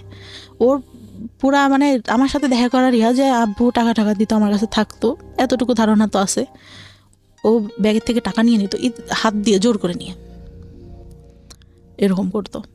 একদিন যখন তখন যেখানে সেখানে ডাকতো। আমি আবার অনেক ভয় পাইতাম, যে বাবার একটা সম্মান আছে, বাবার টাউনেই দোকান ছিল একটা, ব্যবসা করতে যেহেতু উনি। তা একদিন ডাকে একটা মার্কেটের উপরে, ওখানে একটা ব্যাংক থাকে, এই পাশে আমরা কথা বলতেছি, চেনা জানা একটা লোকই দোকানে, ওই দোকান থেকেই সব কিছু নিতাম। আর আমার এমন ছিল, টাউনের সব দোকানে বলা ছিল যে আমার মেয়ে যদি কিছু এসে নিতে চায় আপনারা দিয়ে দেবেন, টাকা চাবেন না কখনো, যা লাগে আমি দিয়ে দেবো। আমার ছিল, আমি দোকানে গেলে একটা জিনিস পছন্দ হইলে না নিলে আমার কেন রাতে ঘুম আসতো না। আচ্ছা। তা ওই আঙ্কেলটা আবার আমার খালুর দোকান ছিল ওখানে একটা, আমার খালুকে বলে যে এরকম দেখা করছে। ভাই এত বাজে করে উপস্থাপন করে দেখা করাটা আমার বাবা নিতে পারে না। এত বড় একটা লাঠি নিয়ে আমার মারার জন্য বসে আছে। রাতে ডাকছে, আমার মা সহ গেছে, আমার মা পাশে বসা, আম্মু বলছে যা সত্যি তাই বলবে। আমি মামার কাছে যেগুলো জিজ্ঞাসা করে আমি বলি যে না এরকম তো কিছুই হয়নি। পরে আব্বু বুঝতে পারে যে মিথ্যা সত্য কথা, মানুষের কথা শুনলে বুঝতে পারে, তো কিছু বলে না, বলে আচ্ছা ঠিক আছে। তা ওনারা আবার এরকম বলে যে আপনার মেয়েকে বিয়ে দিয়ে দেন, নাহলে কিন্তু এই ছেলে অনেক প্রবলেম করবে, তাই বলে। তারপরে ইন্টার ফার্স্ট ইয়ারও তো তখন এসএসসির পরে ভর্তি হয়েছি। ইন্টার ফার্স্ট ইয়ার পরীক্ষার কিছুদিন আগে আমাকে একটা ছেলে দেখতে আসে। ছোটবেলা থেকেই চিনি, কিন্তু এভাবেও জানি না যে আমাদের এলাকায় বাসা, এটা জানি কার ভাই কার ছেলে এটাও জানি না। আমার আবার কেমন ছিল যে আমি কোথাও যেতে গেলে আব্বুর কাছে শুনতে হবে, আর বাইরে অত বেরোনোর কোনো ইয়া ছিল না আমাদের। আমি এলাকার মধ্যে আমাদের গোষ্ঠীতেও অনেকের নাম জানি, চিনি, একজনের মুখে চিনি, একজনের নাম জানি, এরকম অনেকে চিনিও না। তো কারণ গোষ্ঠীটা তো অনেক ছাড়ানো চিটানো, এক জায়গায় তো সীমাবদ্ধ না।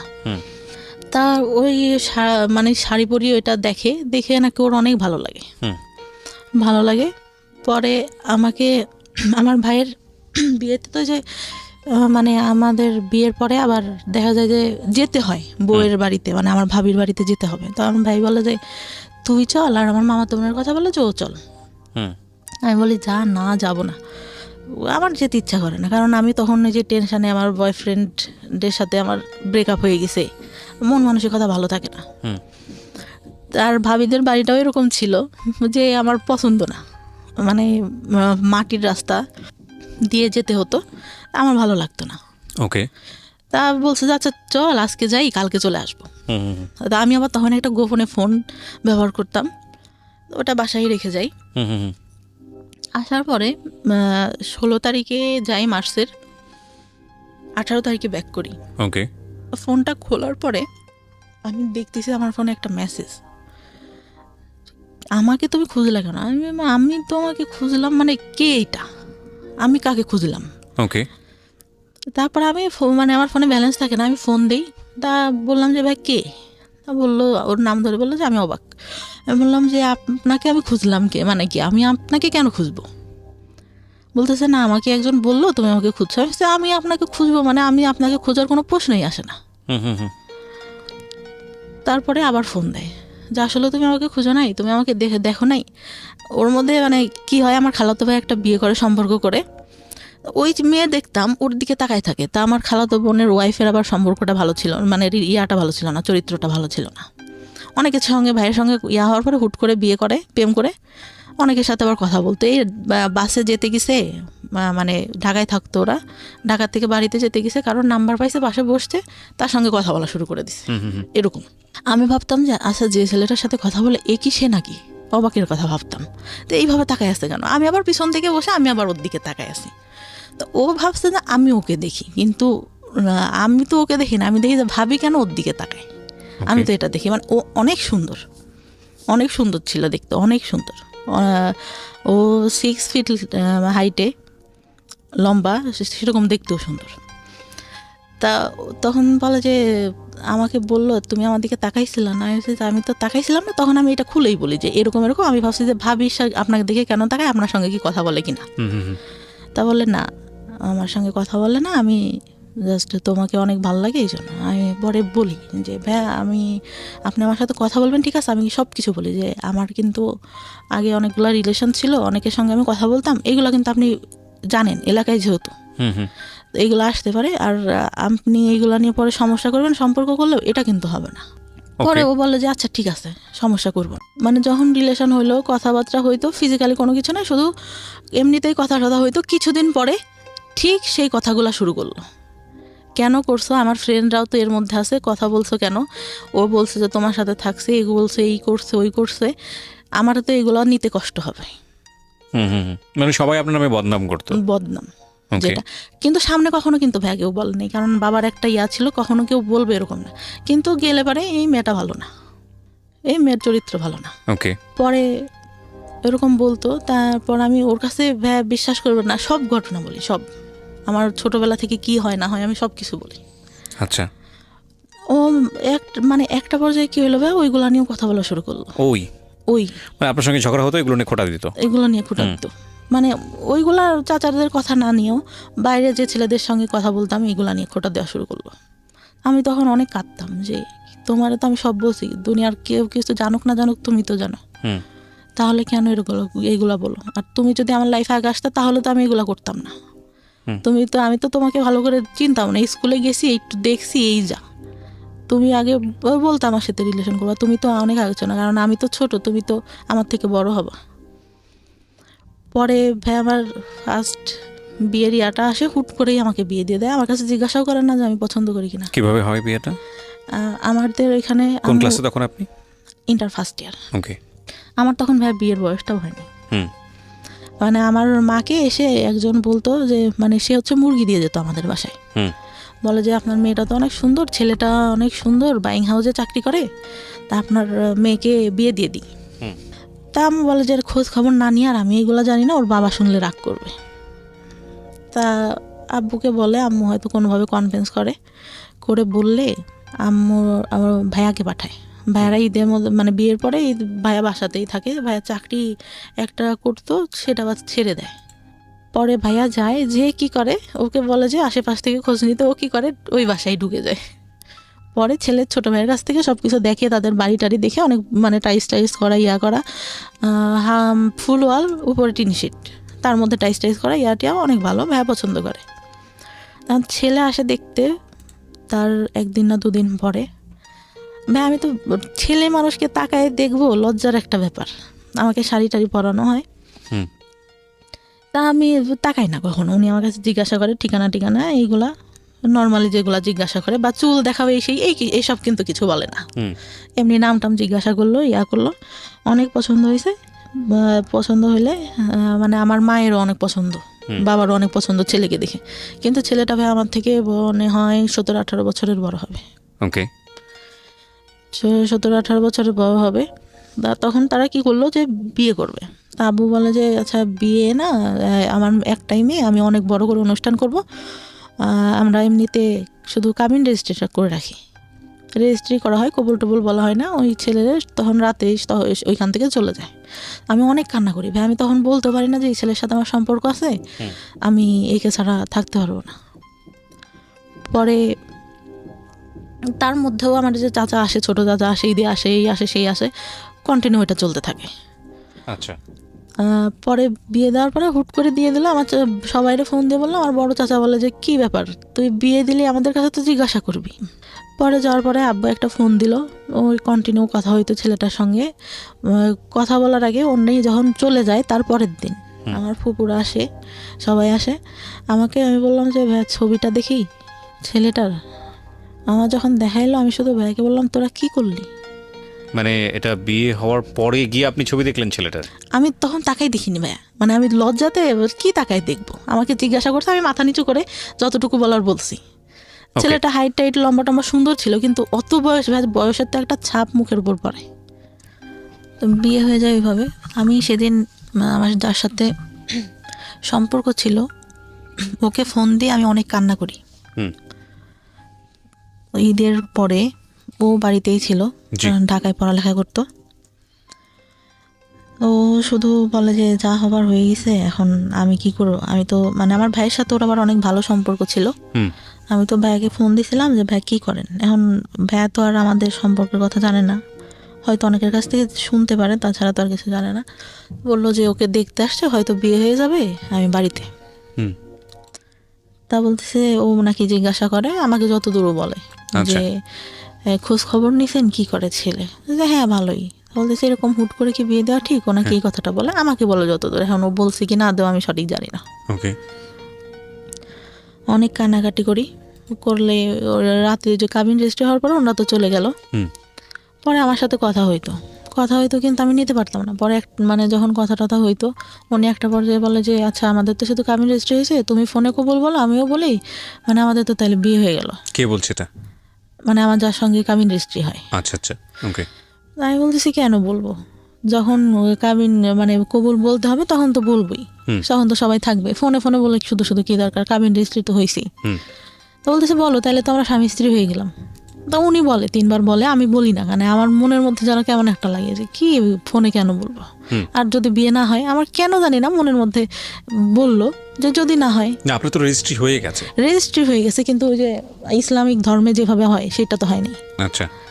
আমরা তো ধর্মে বুঝি যে মানে কাবিন রেজিস্ট্রি হলে তো বিয়ে হচ্ছে না, আমাদের কবুল বলতে হবে 3 বার, আমাদের হাদিসে যতটুকু বলা আছে।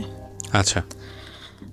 ওটা তো হয়নি। যদি না হয়, মানে আমার ওই চিন্তাটা মাথার মধ্যে। আমি তখন স্টিল আমার বয়ফ্রেন্ডে লাভ করি। পরে আমার বয়ফ্রেন্ডটা মাঝে মধ্যে ঢাকার থেকে আসতো। তারপরে একটা পর্যায়ে মানে এতটাই হয়ে যায়, ফিজিক্যাল রিলেশন হয় আমাদের মধ্যে। মানে বয়ফ্রেন্ডের সঙ্গে? হ্যাঁ, বয়ফ্রেন্ডের সঙ্গে। ওকে। বয়ফ্রেন্ডের সঙ্গে ফিজিক্যাল রিলেশন হয়, পরে মানে ও কন্টিনিউ আমার বাসায় আসতে থাকে রাতে,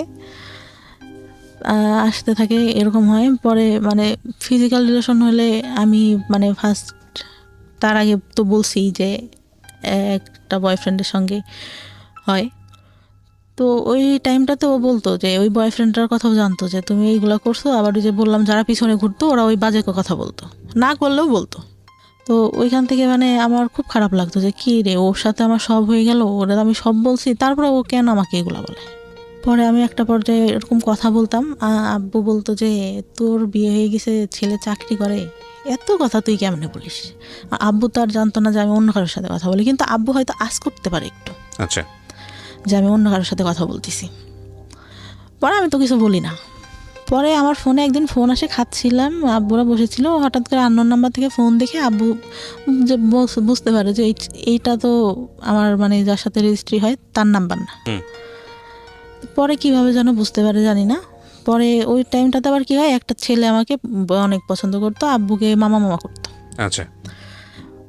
পছন্দ করতো বলতে মানে আমার আব্বুকে ভাঙাই খায় মানুষ বলতে যেরকম, ওরকম খাচ্ছে এখন পর্যন্ত। মানে এইটা বলতেছে, এটা বলতেছে। আমার বাবা আবার তাকে এতটাই ভালোবাসে, এতটাই বিশ্বাস করে, আমার মনে হয় আমাদের থেকে তাকে বেশি ভালোবাসে।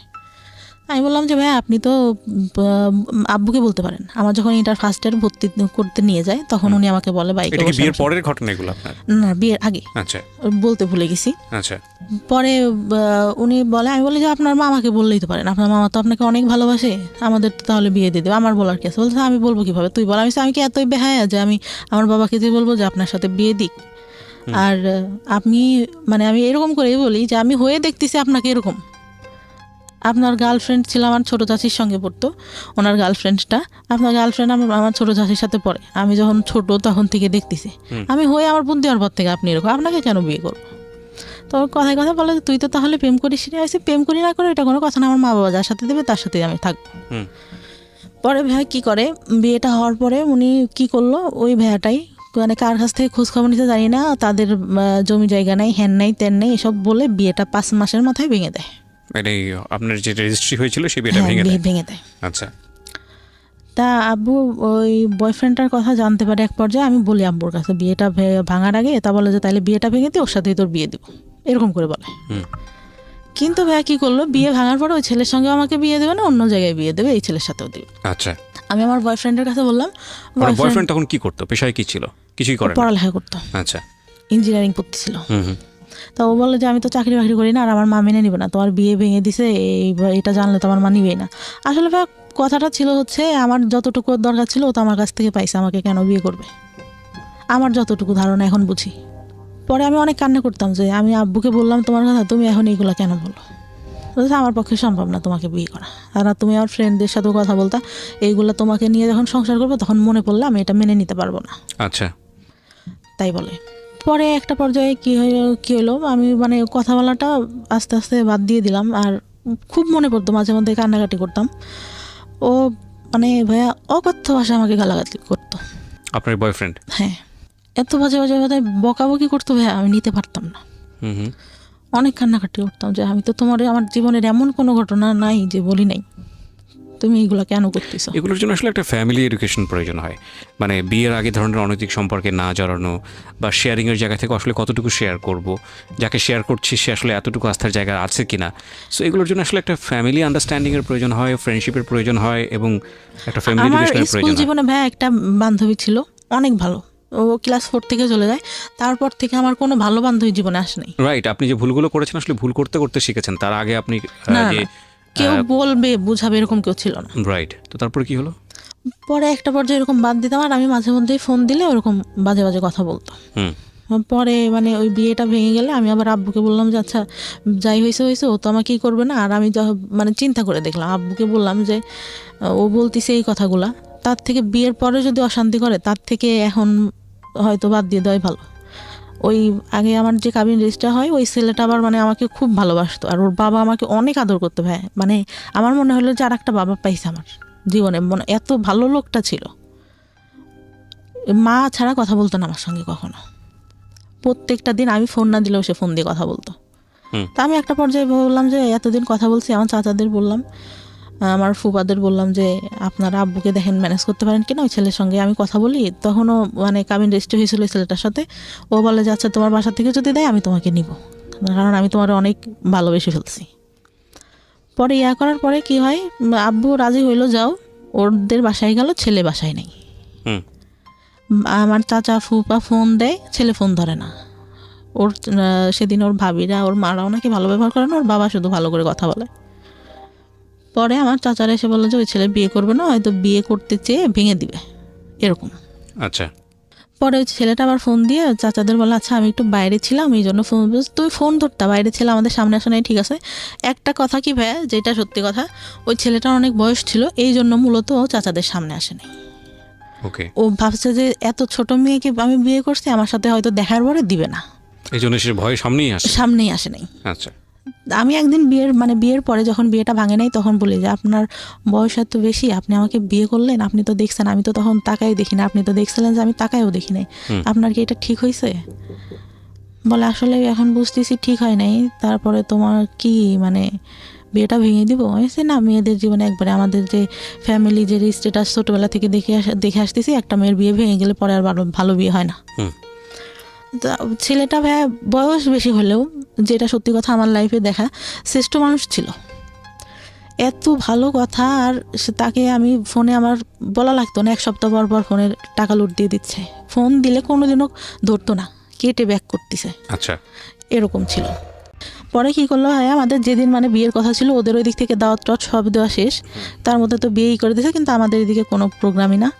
মূলত আমার বিয়েটা ভাঙে আমার বাবা ওই ছেলেটার কথা শুনে, আর হচ্ছে ভাইয়ের বিয়ে দেওয়ার পরে আমার বাবার হাতে হয়তো অত টাকা ছিল না, সে গল্প দিচ্ছে যে আমার একটাই মেয়ে, অনেক বড় করে হ্যান করবো ত্যান করবো, কোনো কিছু করতে পারবে না, এইটা কারণ ছিল। পরে হুট করে ছোট চাচা নিয়ে আসে, যে আমাকে মানে ছোটবেলা থেকে ফিজিক্যালি টর্চার করতো, সে নিয়ে আসে। তা নিয়ে আসলে আমার বাবা বলে যে সব কাপড় কেন পরে আসিস, ভালো কাপড় পরতে পারিস না? আমি বাসার উপর কী পরবার, আচ্ছা ভালো কাপড় পরতে। তা আমি মানে তখন একটু আন্দাজ হয় যে ভালো কাপড় কেন পরতে বলতেছে। তো নিয়ে আসলে ছেলেটা এত সুন্দর করে এত ভঙ্গিমায় কথা টথা বললো, আমাকে শাড়ি পরায় আবার সেই সামনে নিয়ে বসাইলো, সব কিছু জিজ্ঞাসা করলো। আমি ওনার ভঙ্গিমা দেখে, কথা বলা দেখে, দেখতে সুন্দর ছিল আমার, মানে ভালোই, মানে একটা বার তাকাইছিলাম, ভালোই লাগলো। এর থেকে একটু বয়সই হবে, তারপরও বয়সের ডিস্টেন্স আমাদের 15 বছর মতো। তা আমাকে পরে হচ্ছে ওদের বাসার থেকে দেখতে আসবে, এর মধ্যে ওই ছেলে ভাই আমাদের মানে সব কিছু, আমার বাবার সব কিছু খোঁজ নিছে এক রাতের মধ্যে, একদিনের মধ্যে। আর নেওয়ার পরে ওরা বাসার থেকে আসে, আমি আবার বলি যে আমার যে আগে একটা ইয়া হয়েছিল, এটা কি বলা হয়েছে কিনা। আমার মাকে জিজ্ঞাসা করলাম যে আমি কিন্তু পরে এবার বিয়ের পরে সমস্যা হবে, এটা কিন্তু আমি মেনে নেব না। ওকে। পরে ঘটককে বলে, ঘটক আবার বলে যে না, বলা হয়নি। তা বলে যে আচ্ছা তাহলে বাব্বু বলে যে আচ্ছা বলো, যদি বললে যদি করলো, নাইলে নাই, বিয়ে করলে। পরে ভাইয়া বিয়ে দেওয়া, ওনাকে বলছে, উনি সবার কাছে খোঁজ নিচ্ছে, কিন্তু সবাই তো জানে যেহেতু ফ্যামিলিটা ভালো, জানে, সবাই বলছে যে না উঠাই নাই, শুধু ওদের কাবিন রেজিস্ট্রি হয়েছিল। ছেলে বিয়ের আগে আসলো, ওদের বাসার থেকে সবাই আসলো, এসে ওর বাবা ও অনেকই মানে আমার, তারপর ঈদের পরে ছিল, কোরবানি ঈদের পরে মেবি, ওই দুনিয়ার লোক এসে মনে হচ্ছে আমি একটা কার্টুন বসে আছি, আমাকে দেখতেছে, কি দেখতেছে। ছেলের নানা ছিল, আমার চুল ধরে ঘোমটা নামায়, এইটা ওইটা, আমার খুব বিরক্ত লাগছে, কি রে চুল ধরবে, এইটা কি চুল ধরার যুগ নাকি? 2015 সাল ভাই, চিন্তা করেন আমার চুল ধরে হাঁটা দেখতেছে, কেমন মেজাজটা গরম হতে পারে তখন। ওকে। আমার খুব মেজাজ খারাপ হয়, আমি রেগে যখন বের করে দেয় আমি আসি, তা চলে আসি। আমার চাচাতো ভাইরা বলতেছে আপুর কি হয়েছে, আপু কেন রাগ করছে? আমার চাচাতো ভাই বড় চাচার ছেলে, আমার থেকে বয়সে ছোট, মানে আমাদের বাবা আগে বিয়ে করো তো এই জন্য। ও আমাকে অনেক ভালোবাসে, বুবু বলে ডাকে। বুবুর কেন রাগ করছে, বুবু কি হয়েছে, চুল কেন ধরে দেখলো, আমার হাঁটা কেন দেখলো, আমি কি ইয়া নাকি, এরকম করে বলি। পরে তাদেরও পছন্দ হয়, বিয়ে পরে সেদিন বিয়ে পড়াই দিল ভাই, একদম। আগেটা ডিভোর্স হয়েছিল? হ্যাঁ, ডিভোর্স হয়ে গেছে, তার মনে হয় ভাইয়া 1 সপ্তাহের মাথায় আমার বিয়ে দিয়ে দিল। ডিভোর্স হলেও তো 3 মাস সময় লাগে, ওয়েট করতে হয়। হ্যাঁ, তো কি করলো, বিয়ে দিয়ে দিল। আর আব্বুর একটু ক্ষমতা ছিল, বললাম না, একটু পলিটিক্যালি ইয়া ছিল, ওই জন্য কেউ আর কিছু বলে টলে নাই, ইয়া করে নাই। কিন্তু ওই ছেলেরা নেওয়ার জন্য অনেক লোক দিয়ে খবর পাঠাইছে, ত্যান করছে, কিন্তু এদিক থেকে আমাদের এদিক থেকে কোনো কথা ইয়া হয়নি। তা আমি একটা সময় মানে আগের যে ছেলেটা ছিল ওকে বলছিলাম যে তুমি যদি চাও আমি কিন্তু চলে আসবো, কিন্তু সে নাচরবান্ধ অনুষ্ঠান করতে হবে, হ্যান ত্যান এটা সেটা। আবার তাদের চিন্তা ছিল কিছু দেবে না। পরে এর সাথে বিয়ে হয়ে গেল, সেদিন বিয়েটা একদম পড়াই দিল। বিয়েটা পড়াই দেওয়ার পরে ছেলের কথার ভঙ্গিমা এটা সেটা, সে ডিপ্লোমা কমপ্লিট করছে, সে বললো যে আমি বিএসসি কমপ্লিট করছি। মিথ্যা কথাটা পুরাই বললো যে টাউনে জায়গা আছে ওইখানে বাড়ি করবো, এটাও পুরা মিথ্যা কথা। জায়গা কিছুই মানে এমনিতে গ্রামে জায়গা জমি আল্লাহর রহমতে ভালো আছে, কিন্তু ওইগুলো মিথ্যা কথা। কারণ ওদের যে বাড়ি টাড়ি দেখলে তো বিয়ে দিবে না। আমার চাচা কিন্তু দেখে আসছে ভাই, কিন্তু সে মানে বাড়ি কেমন, এটা কেমন, এটা কেমন কিছুই বলে নাই। বলছে ভাই ছেলে ভালো চাকরি করে, ভালো দেখতে, বাড়ি জমি জায়গা যা আছে অনেক ভালো। বিয়ে হওয়ার পরে তার সাথে উঠাই নাই তখন, এমনিতে বিয়ে হলো, ছেলে থাকলো রাতে, সব কিছু জিজ্ঞাসা করলো যে বিয়ে হয়েছিল, কোনো কিছু হয়েছে কিনা, এটা সেটা। আমি বললাম না, বিয়ের আগেই তো বলছি যে শুধু কথাই হইতো, আর কোনো কিছু না। আর ছেলেটা হয়তো এরকম ছিল না যে দেখা করবে বা হ্যান ত্যান। পরে সারা রাত গল্প টল্প করলাম, করার পরে মানে ভাইয়া যে বলে না যে মানে হাজব্যান্ডের কাছ থেকে একটা ভালো কথা বা ভালো কিছু, সে প্রথম অনেক ভালো কথা বলতো, ভালো ব্যবহার করতো। আমি ফার্স্ট যখন ঢাকায় আসলাম, একা আসলে চাকরি করতো, একটা বাসায় এসে একা থাকতো, তার ফ্রেন্ডের সাথে একটা বিজনেস করতো, এক পাশে হচ্ছে তাদের জিনিস থাকতো, এই কসমেটিক্স এটা সেটা, আর এক পাশে ও থাকতো। কি হয় ভাই, আমাকে একটা ফোন গিফট করে, ফোনটা হারাই যায়। বাস থেকে যখন নামবো গাবতলিতে, আমার ব্যাগে ধাক্কা লাগে বাসের মধ্যে থেকেই। আমি ভাবি যে হয়তো সিটে লেগে ধাক্কা লাগছে। তখন আমি বাইরে নেমে দেখে আমার ব্যাগের মধ্যে থেকে ফোন নাই, তো নাই, ফোন দেওয়া হচ্ছে, ফোন বন্ধ। তখন বুঝতে পারছে, বাসায় এনে বললো যে আমি অনেক কষ্ট করে সব কিছু করি এইরকম। তা আমি অনেক কান্না করতেছি যে আসলে আমি তো ইচ্ছা করে করি নাই। আমার আব্বু ফোন দিছে, কী হয়েছে, ফোন বন্ধ কেন, ফোন হারাই গেছে, ওর সাথে কথা বলতেছে। আমি না, আব্বু রাগারাগি করবো, আমি বলবো না, আমি কথা বলবো না। তো আমি অনেক কান্না করি, কিন্তু ও এইভাবে বলে, আমার খুব মানে খারাপ লাগে ভাইয়া, যে আমি তো ইচ্ছা করে ফোনটা হারাই নাই, এইভাবে কেন বলতেছে। আর ওর মানে বিয়ের প্রথমে এত ভালো কথা, আমি ঢাকায় এসে দেখলাম পুরাই উল্টাটা ভাইয়া, পুরা উল্টা, মানে একদম মানে মনে হইলো আকাশ থেকে আমি পাতালে পড়ে গেছি, এটা কি। পরে উঠাই নিল মনে হয় প্রায় 6-7 মাস পরে। উঠাই নেওয়ার পরে আমাকে যেরকম মানে ইয়াতে আমি পার্লার থেকে সেজেটে আসলাম, এই বউটো সে যে এত সুন্দর করে আসলো, সে আমার সাথে এতদিন যে সংসার করতে, সে বিয়ের দিন সে এমন ভাব করতেছে যে আমার প্রথম দেখতেছে। আমার খুব বিরক্ত লাগতেছে, আমি বসে খুব ফুল দিছি রাগে, কি রে বিয়ে হয়ে গেছে আগের থেকেই চেনা জানা, সে এমন একটা ঢং করতেছে যে আমার এই ফার্স্ট দেখলো এটা সেটা। তার মধ্যে আবার ক্যামেরাম্যান এরকম করে তাকাইতে বলতেছে। আমার আবার একটা জিনিস একটা কেউ যদি বলতো বুঝতে পারতাম, একটাবার বললে যে এইটা এরকম না, এরকম করো।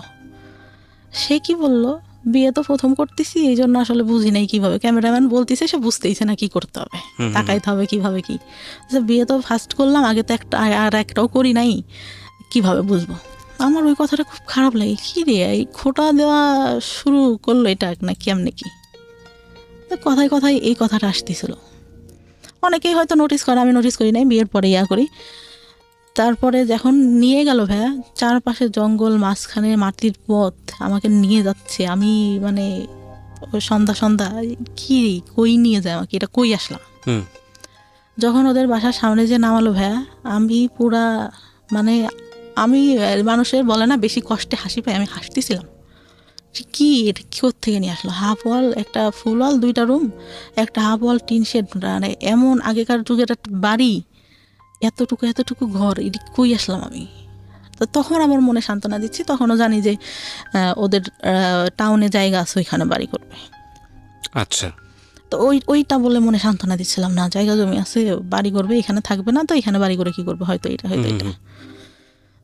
পরে ভালোই থাকলাম ওইখানে 2 দিন। পরের দিন অনুষ্ঠান করলো, পরের দিন যাইতে দিল না, 2 দিন পরে আবার বাবার বাড়িতে আসলাম, ওর বোনরা আসলো সাথে। বিয়ের পরে কি হলো, আমার গেছি, আমার যে গয়নাটা দিছে আমার ছোট ননদ দেখে বলে, কি গয়না দিছে, দেখতে ভালো না, এই আমাদের বাসা থেকে যেটা দিছে অনেক সুন্দর। তারপরে আমি তো মানে আমার মন খারাপ, আমি বললাম যে আব্বু বলছে যে আমার তো একটাই মেয়ে, তোমাকে আমি ভালো করে বানাই দেবো, এখন তাড়াহুড়া করে এইটা ওদের কাছে ছিল এটাই এনে দিছি ওকে। বলি। পরে ওর আবার চাকরিতে তো ছুটি ছিল না, 1 সপ্তাহ পরে আবার যায়, গেলে আবার শ্বশুর বাড়িতে আসলাম। তার মধ্যে লাগলো ঝামেলা, কি মাছ কুটতে দিছে ভাইয়া। জীবনে যে আমি কোনোদিনও আমার ছোটোবেলা থেকে আমি জীবনে কোনোদিনও আমি নিজে মনে পড়ে না হাত দিয়ে ভাত নিয়ে খাইছি। শীতের দিন ভাবে এত অলস ছিলাম, শীত লাগবে হাত দিয়ে ভাত খেতে গেলে আম্মু খাওয়াই দিতে হবে, নাইলে রাতে সেদিন খেলাম না, শুয়ে পড়লাম এরকম। মাছ কুটতে দিয়েছে, ছোটো মাছ ভাই, আমি এত আস্তে আস্তে আস্তে আস্তে কাটতেছি, আমার ননদটাও কাটতেছে। তো বলতেছে যে এত আস্তে আস্তে মানুষ মাছ কাটে, আমি বলতেছি আমি তো এখনও করি নাই, এই তো করতেছি এই বেশি। তো আমি বাসায় এসে মানে ওদের আমার কোনো কাজই পছন্দ হয় না ভাই। তো আমি খুব মানে আমার খুব খারাপ লাগতেছে, আম্মুর কথা মনে পড়তেছে, কান্না করতেছি যে আমার এটা কী দিল, কী দেখে বিয়ে দিল। পরে ওদের একটা খালু থাকে, ওদের সাথে আবার ওর টাকা দেয়, ওদের সাথে আবার ঝামেলা হয়। তা ওই খালুটা মানে বিয়ের দিন আমার চাচাকে নাকি ইয়া করে বলে যে বিয়ে তো দিলেন, পরে বুঝবেন মজাটা কেমন, এরকম বললো। আমরা তখন আমার চাচা, ছোট চাচা কিছু বলে নাই তাকে। পরে আব্বুকে হয়তো বললে আমার বিয়ের কিছুদিন বলতে 5-6 মাস পরে আমি মনে হয় প্রেগনেন্ট হই। 1 মাস পর আমি বুঝতে পারি, তার আগে বুঝতে পারি না, 1 মাস পর যখন পিরিয়ড হচ্ছে না তখন বুঝতে পারি। তার মধ্যে ওই যে শ্বশুর বাড়িতে যাই মাঝে মধ্যে, আমার শ্বশুর তখন বেঁচে ছিল, এইটা নিয়ে বাঁধাবে ওইটা নিয়ে বাঁধাবে, এইরকম এই কাজটা কেন করে না, ওইটা কেন কিছুই করে না। আমি তো ভাই আমি বুঝি না আসলে সংসারে কি করতে হয়, টোটালি আমি বুঝি না কি করতে হয় একটা সংসারে, যে উঠবো সকালে উঠে এইটা করবো ওইটা করবো। আমি তো ওইভাবে মানুষই নেই, সব দেখছি আমার মা কাজের লোক দিয়ে করাচ্ছে, নিজে শুধু রান্নার বান্না করতেছে। মানে বললাম না ফ্যামিলিটা বড় ছিল, একসাথে ছিল সবাই, তো করতেছে। তারপর আমি মানে করতাম না। আমার কি হলো, বাচ্চাটা যখন প্রেগনেন্ট আমি, তখন আমি একদম আমার বাড়িতেই, আমার বিয়ের পরে ভাই আমার হাজব্যান্ড আমাকে কাপড় দিত না। ওকে। টোটালি বলতে আমি গেছি, আমার একটা জামা সবসময় পরার জন্য 500-550 টাকা দাম হবে। বললাম যে এটা আমার পছন্দ হয়েছে, আমি নিব। বলছে আমার কাছে টাকা নেই, তোমার কাছে থাকলে নাও। তারপর আমি নিলাম, আমি ইয়া করি নাই। আবার আমার খালার ছেলেটা অসুস্থ হয়ে যায়, ওর কাছে টাকা ছিল না, আমি মানি ব্যাগ দেখে আমার কাছে টাকা ছিল, ওইটার মধ্যে দিয়ে দিই। মানে এতটাই ভালোবাসতাম ভাই ফার্স্ট টাইমে, এতটাই বিশ্বাস করছি তার কথা শুনে। পরে আমার খুব খারাপ লাগে। ঈদ যায় 2টা ভাই, ঈদে 1 কাপড়ও দেয় না আমাকে। আমার বাবার বাড়ি থেকে সব ঢাকায় আসছি, এই বছর বাণিজ্য মেলায় যাব ভাইয়া। আমি বললাম যে গেলে কি কিনে দেবা, বলে যাওয়ার আগেই কি কিনে দিব। বাণিজ্য মেলায় সবাই ঘুরতে যায়, কিছু কিনতে যায় না, ওইখানে অনেক দাম। তাহলে কি দরকার আছে যাওয়ার। ওকে। পরে আমি আম্মুরে ফোন দিয়ে কান্না করতেছিলাম, আব্বু আবার বিকাশে 2000 টাকা পাঠায় ওর, যে ও গেলে যা কিনতে যায় কিনে দিও। পরে যাই ওখান থেকে একটা হাতের ব্রেসলেট, একটা পাইল কিনে আর একটা আংটি কিনি। ও মানে আমাকে নিয়ে যাওয়ার পরে ভাই শুধু গ্রাউন্ড দিয়ে ঘোরাচ্ছে, এই যে সব আগে ঘুরে দেখো। দোকান যখন বন্ধ হয়ে যাচ্ছে তাড়াহুড়া করে ওই 3টা জিনিস নেই। নিয়ে আসার পরে যে প্রেগনেন্ট, তখনও জানি না প্রেগনেন্ট। আসি আবার যাই ওই শ্বশুর বাড়িতে, বেশি হলেও 3 থেকে 4 দিন থাকি, তার মধ্যেও ভাই যত সব কাহিনী। আবার এখন পর্যন্ত দুপুরে ঘুমানো আমার শাশুড়ি দেখতে পারে না, এই ঘুমায় দেখে তুই অবস্থা। একটু কাজ করে রসুন পেঁয়াজ ছিলে রাখলে পরে রান্না বান্না করতে তাড়াতাড়ি হয়। ওই তো বললাম না ওইরকম করে দেয়। তারপর আমার চাচা, যেটা বলতে ভুলে গেছি, বিয়ের পরে এই ছেলেটার সাথে যখন বিয়ে হয় ওর চলে গেল, আমার দাদি ছোটবেলা থেকে আমাকে দেখতে পারতো না। এই খাওয়াটা এ হলে ফুপুরা আসছে, বলবে যে খেতে বসছি, দেখা গেছে সামনে থেকে বাটিটা টান দিয়ে নিয়ে নিত। আপনার ফুপু? আমার দাদি। হ্যাঁ, বলতো যে ওরা তো চলে যাবে, তুমি তো বাসায় খাওয়াই, পরে খাবা। মেয়ে বলে হয়তো দেখতে পারতো না। আমার খুব খারাপ লাগতো, আমার ভাইকে অনেক ভালোবাসতো আমার দাদি। হ্যাঁ, এই যে ডিসক্রিমিনেশন, এটা আমাদের সমাজে আছে। পরে এই বিয়েটা হওয়ার পরে কি হলো, ফুপুরা আসছে সবাই, আমার হাজবেন্ড চলে গেছে তখন ঢাকায়। আমি ঘুম থেকে উঠছি, আমার অনেক গলা ব্যথা, আমার টনসিলের প্রবলেম এখনো, মাঝে মধ্যে ফুলে টুলে যায় একদম, কথা বলতে সমস্যা হয়, কথা বলতে পারি না। তা খেতে গেছি, আমার ভাবি আমার ভাইকে অনেক ভালোবাসে আমার দাদি। আমি খেতে গেছি, মাংসর বাটিটা সামনে আছে, আমি ডাল নিয়ে মাংসটা নিতে গেছি, উনি কোত্থেকে এসে বাটিটা টান দিয়ে সামনে থেকে নিয়ে নিছে, মানে দড়িও নাই। আমি বলতেছে তুমি কি মাংস নিবা, তোমার ফুপুরা খাইছে, যাওয়ার সময় আবার খাবে। আমার খুব কষ্ট লাগে, তখন কষ্ট লাগে। আর আমি তখন বলি যে না থাক, খাবো না। পরে ভাত মানে গলা ব্যথা, তারপরে কষ্টে গলার মধ্যে আর যাচ্ছে না। যে বিয়ে হয়ে 2 দিন সময় মানে সময় পাইলো না, এর আগে থেকে এরকম করতো, এখনও এই ব্যবহারই। বিয়ের পরেও এটা করেছে আমার দাদি, হ্যাঁ বিয়ের পরে আচ্ছা না ঠিক আছে পরে আমার ভাই কি বললো, ভাই কথাটাই আসে, আমার ভাই ছোটবেলা থেকে অনেক আদর করতো, যখন রিলেশন করতাম তখন একটু মানে ওর কাছে খারাপ লাগতো, বলতো ওর কাছে হয়তো কেউ, ও মানে একটু ব্যবহার মাঝে মধ্যে খারাপ করতো, কিন্তু ভালোবাসতো এমনিতে। ঢাকার থেকে যাচ্ছে, এটা নিচ্ছে ওইটা নিচ্ছে। ও বললো যে সংসার করে খাবি তোরা, তোদের মতো মেয়েরা সংসার করে খায়। ঠিক আছে, ছোট ছোট বিষয়গুলো খুবই কষ্টদায়ক। আমার মনে হয় মেয়েদের প্রতি আরও বেশি সহনশীল হওয়া উচিত, সেটা পরিবার থেকে হওয়া উচিত। বাবার জায়গাটা ভয়ানক রকমভাবে মিসিং, এবং কিছু বিষয় আমরা আজকে এই অনুষ্ঠানে সচেতনভাবেই তুলে আনতে পারিনি, কারণ আমাদেরও একটা সীমাবদ্ধতা আছে। এক আর 2 নম্বর যেটা, সেটা হচ্ছে যে মা যে ধরনের ভূমিকায় থাকা উচিত ছিল সেটা তো অবশ্যই ছিল না। মানসিক বিকাশ বলতে যেটা বোঝায় এই মেয়েটির, সেটা হয়নি, এবং যে কারণে ওর জীবনে কিছু সিক্রেটস জন্ম নিয়েছে। সেটা হচ্ছে বিয়ের আগে এক ধরনের অনৈতিক সম্পর্কে জড়িয়ে যাওয়া, এবং সেটার রেজাল্টও ভালো না হওয়া। আপনি দেখেন ওর জীবনে কোনো বেস্ট কোম্পানি নেই। একটা ভালো বন্ধু, সেও খুব অল্প সময়ের জন্যে, তারপরে সে নাই। যাকে সে লাভ করলো সেই ছেলেটাও তাকে নিতে পারলো না, ইজি হতে পারলো না, তাকে জীবনে রিসিভ করতে পারলো না। যাকে বিয়ে দেওয়া হলো সেটাও একটা ভুল ডিসিশন ছিল ফ্যামিলির, প্রথম বিয়েটা। দ্বিতীয় বিয়েটার ক্ষেত্রে সেটাও হুটহাট করেই বলা চলে, যেই সংসার সে করছে। ইন দ্য মিন টাইম যেই অনৈতিক যে সম্পর্কগুলো তার জীবনে এসছে, সেখানে তার প্রপার এডুকেশনের অভাব ছিল। সব কিছু মিলিয়ে একটা ভজকট জীবন। এবং আমি যে প্রশ্নটা করেছিলাম, সেই প্রশ্নের উত্তরে আপনি বলেছেন না। না কেন, সেই গল্পটা তো আসলে, সেই অ্যান্সারটা তো আসলে পুরো গল্পই। তারপরেও আমরা আপনার কাছ থেকে শুনতে চাই যে আপনি সুখী না কেন। পরে ভাই আমার বাচ্চাটা হওয়ার পরে যখন 6 মাস, আমি সুখী না কেন এই প্রশ্নের উত্তর চাচ্ছি, আমি আর স্টোরিতে যেতে চাচ্ছি না। সুখী না কারণ আমি কাজ করি এখন যতটুকু পারি, তারপরেও আমার শাশুড়ি এইটাই ভাবে রান্না করে খায় না, এটাই আমি জানি, ধরেন রান্না করে আপনার খায়। দৈনন্দিন জীবনে অনেক ধরনের প্রবলেম আছে, সে হ্যাঁ। কারণেই আপনি অসুখী। কিন্তু আপনার জীবনের কি কোনো স্বপ্ন ছিল? হ্যাঁ ম্যাম, কি স্বপ্ন ছিল? আমি চেয়েছিলাম যে ইন্টার কমপ্লিট করে ভালো একটা কলেজে ভর্তি হব, ওকে, পড়ালেখা করে কিছু একটা করবো, নিজের পায়ে দাঁড়াবো, নিজে আর্ন করবো, ডিসিশন মেক করবো। হ্যাঁ হ্যাঁ, ডিসিশন মেক করবো। আর একটা ইচ্ছা ছিল যে আমার বাবার টাকা উড়ায় অনেক, মানে মানুষের পিছনে, এটা বুঝে না, এখন অনেক দিনাদায়ী হয়ে গেছে।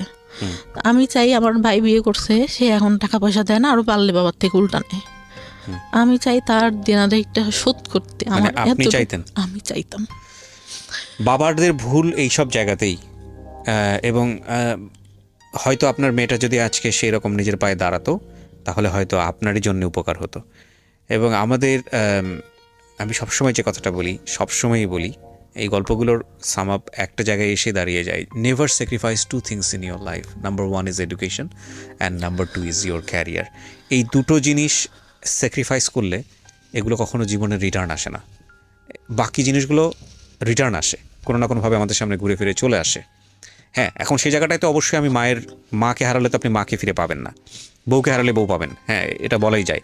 কিন্তু গার্লফ্রেন্ড গেলে জীবনে গার্লফ্রেন্ড আসবে, বয়ফ্রেন্ড গেলে বয়ফ্রেন্ড আসবে। একটা মানুষ জীবন থেকে চলে গেলে তার রিপ্লেসমেন্ট হয়তো অন্য একজন মানুষ হবে, এটা হয়। হ্যাঁ, এখন আমরা যখন লাভ করি তখন আলটিমেটলি এটাই চিন্তা করি যে না, তাকে ছাড়া আমার জীবন বৃথা। আমাদের লাভের স্টাইলটাই এরকম, ধরনটাই এরকম, আমরা অন্য কোনো কিছু চিন্তা করতে পারি না। লাভ সবসময়ই যখন হয় তখন একদম ব্লাইন্ডলি ডিপোজিট হয় সেই জায়গাটাতে। সো ওইটা নিয়ে আমরা, কিন্তু মজার বিষয় হচ্ছে যখন জীবন থেকে ওটা সরে যায় এবং জীবনে যখন সেকেন্ড আর একটা মানুষ আসে, তখন একটা পর্যায়ে গিয়ে মনে হয় কতটা বোকা ছিলাম, কতটা হাস্যকর ছিল এই সময়গুলো, কত না বড় ভুল করেছি। কিন্তু সিচুয়েশনের থেকে সেটা বোঝা যায় না। তো যাই হোক, আমি যে কথাটা বলছিলাম যে জীবনে আসলে এই দুটো জিনিস স্যাক্রিফাইস করলে এই দুটো জিনিস আর কখনো রিটার্ন আসে না, এবং তখন জীবনটা খুব দুর্বিষহ হয়ে ওঠে। কি ছেলে কি মেয়ে, প্রত্যেকেরই স্বাধীনভাবে বাঁচার ক্ষমতা আছে, এবং প্রত্যেকেরই নিজস্ব চিন্তায় বড় হওয়ার সুযোগ আছে। ধরুন, কেন এই দুটো জিনিসের কথা বলি?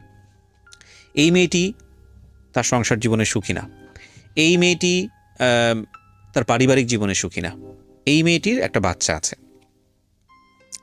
এই মেয়েটির যদি অন্তত ডিসিশন মেক করার ক্ষমতা থাকতো, যে পৃথিবীর কোনো জায়গা থেকে সে সুখী না, কিন্তু তার ডিসিশন মেক করার একটা ক্ষমতা আছে, অন্তত ওই জায়গাটা সে সুখী হতে পারতো।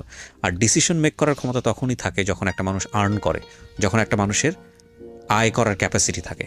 যে মানুষটার আয় করার ক্যাপাসিটি থাকে না, সে মানুষটার ডিসিশন মেকিং করার ক্ষমতা থাকে না। সুতরাং পৃথিবীর সমস্ত জায়গা থেকে যদি আপনি বঞ্চিত হন হ্যাপিনেসের জায়গাটা থেকে, আর্ন যদি আপনি করেন, পয়সা রোজগার যদি আপনি করেন, আপনার যদি একটা জব থাকে বা অন্য কোনো যে কোনো বৈধ উপায় আপনি যদি অর্জন করেন, সেক্ষেত্রে আপনার অন্তত একটা হ্যাপিনেস থাকবেই থাকবে।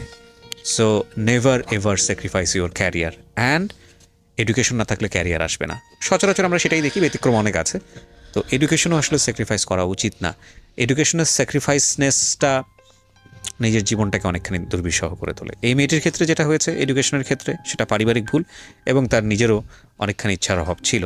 একটা সময় তার মনে হয়েছে যে পড়াশোনা করে কী বা হবে, সে যেটা দেখেছে। এবং সব কিছু মিলিয়েই এই রকম জীবন, সমাপ্তির মতো জীবন বাংলাদেশের অনেক মেয়ের আছে, অসংখ্য মেয়ের আছে। কিন্তু একটা কথা হচ্ছে যে আমরা আসলে সুন্দর দিনের স্বপ্ন দেখি, আমরা আগামীকাল নিয়ে পজিটিভ ভাবতে চাই, আমরা বেঁচে থাকি ভালো কিছুর জন্য।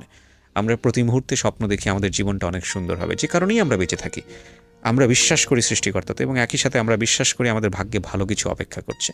যে কারণেই সমাপ্তিরা এত স্যাক্রিফাইস করেও তাদের সন্তানদের মানুষ করেন এবং ভবিষ্যতের আশায় বসে থাকেন। ওনার একটা সুখের জায়গা অন্তত আছে, সেটা হচ্ছে ওনার সন্তান। উনি ওনার সন্তানের কাছ থেকে ভালো কিছু আশা করেন। আপনার যদি একটা মেয়ে হয়, আমি কি প্রশ্নটা করে আজকের অনুষ্ঠানটা শেষ করে দিই। আপনার যদি একটা মেয়ে হয়, আপনি আপনার মেয়েটাকে আপনি কিভাবে বড় করবেন? আমার ভাইয়া মেয়ে। ও আপনার মেয়ে?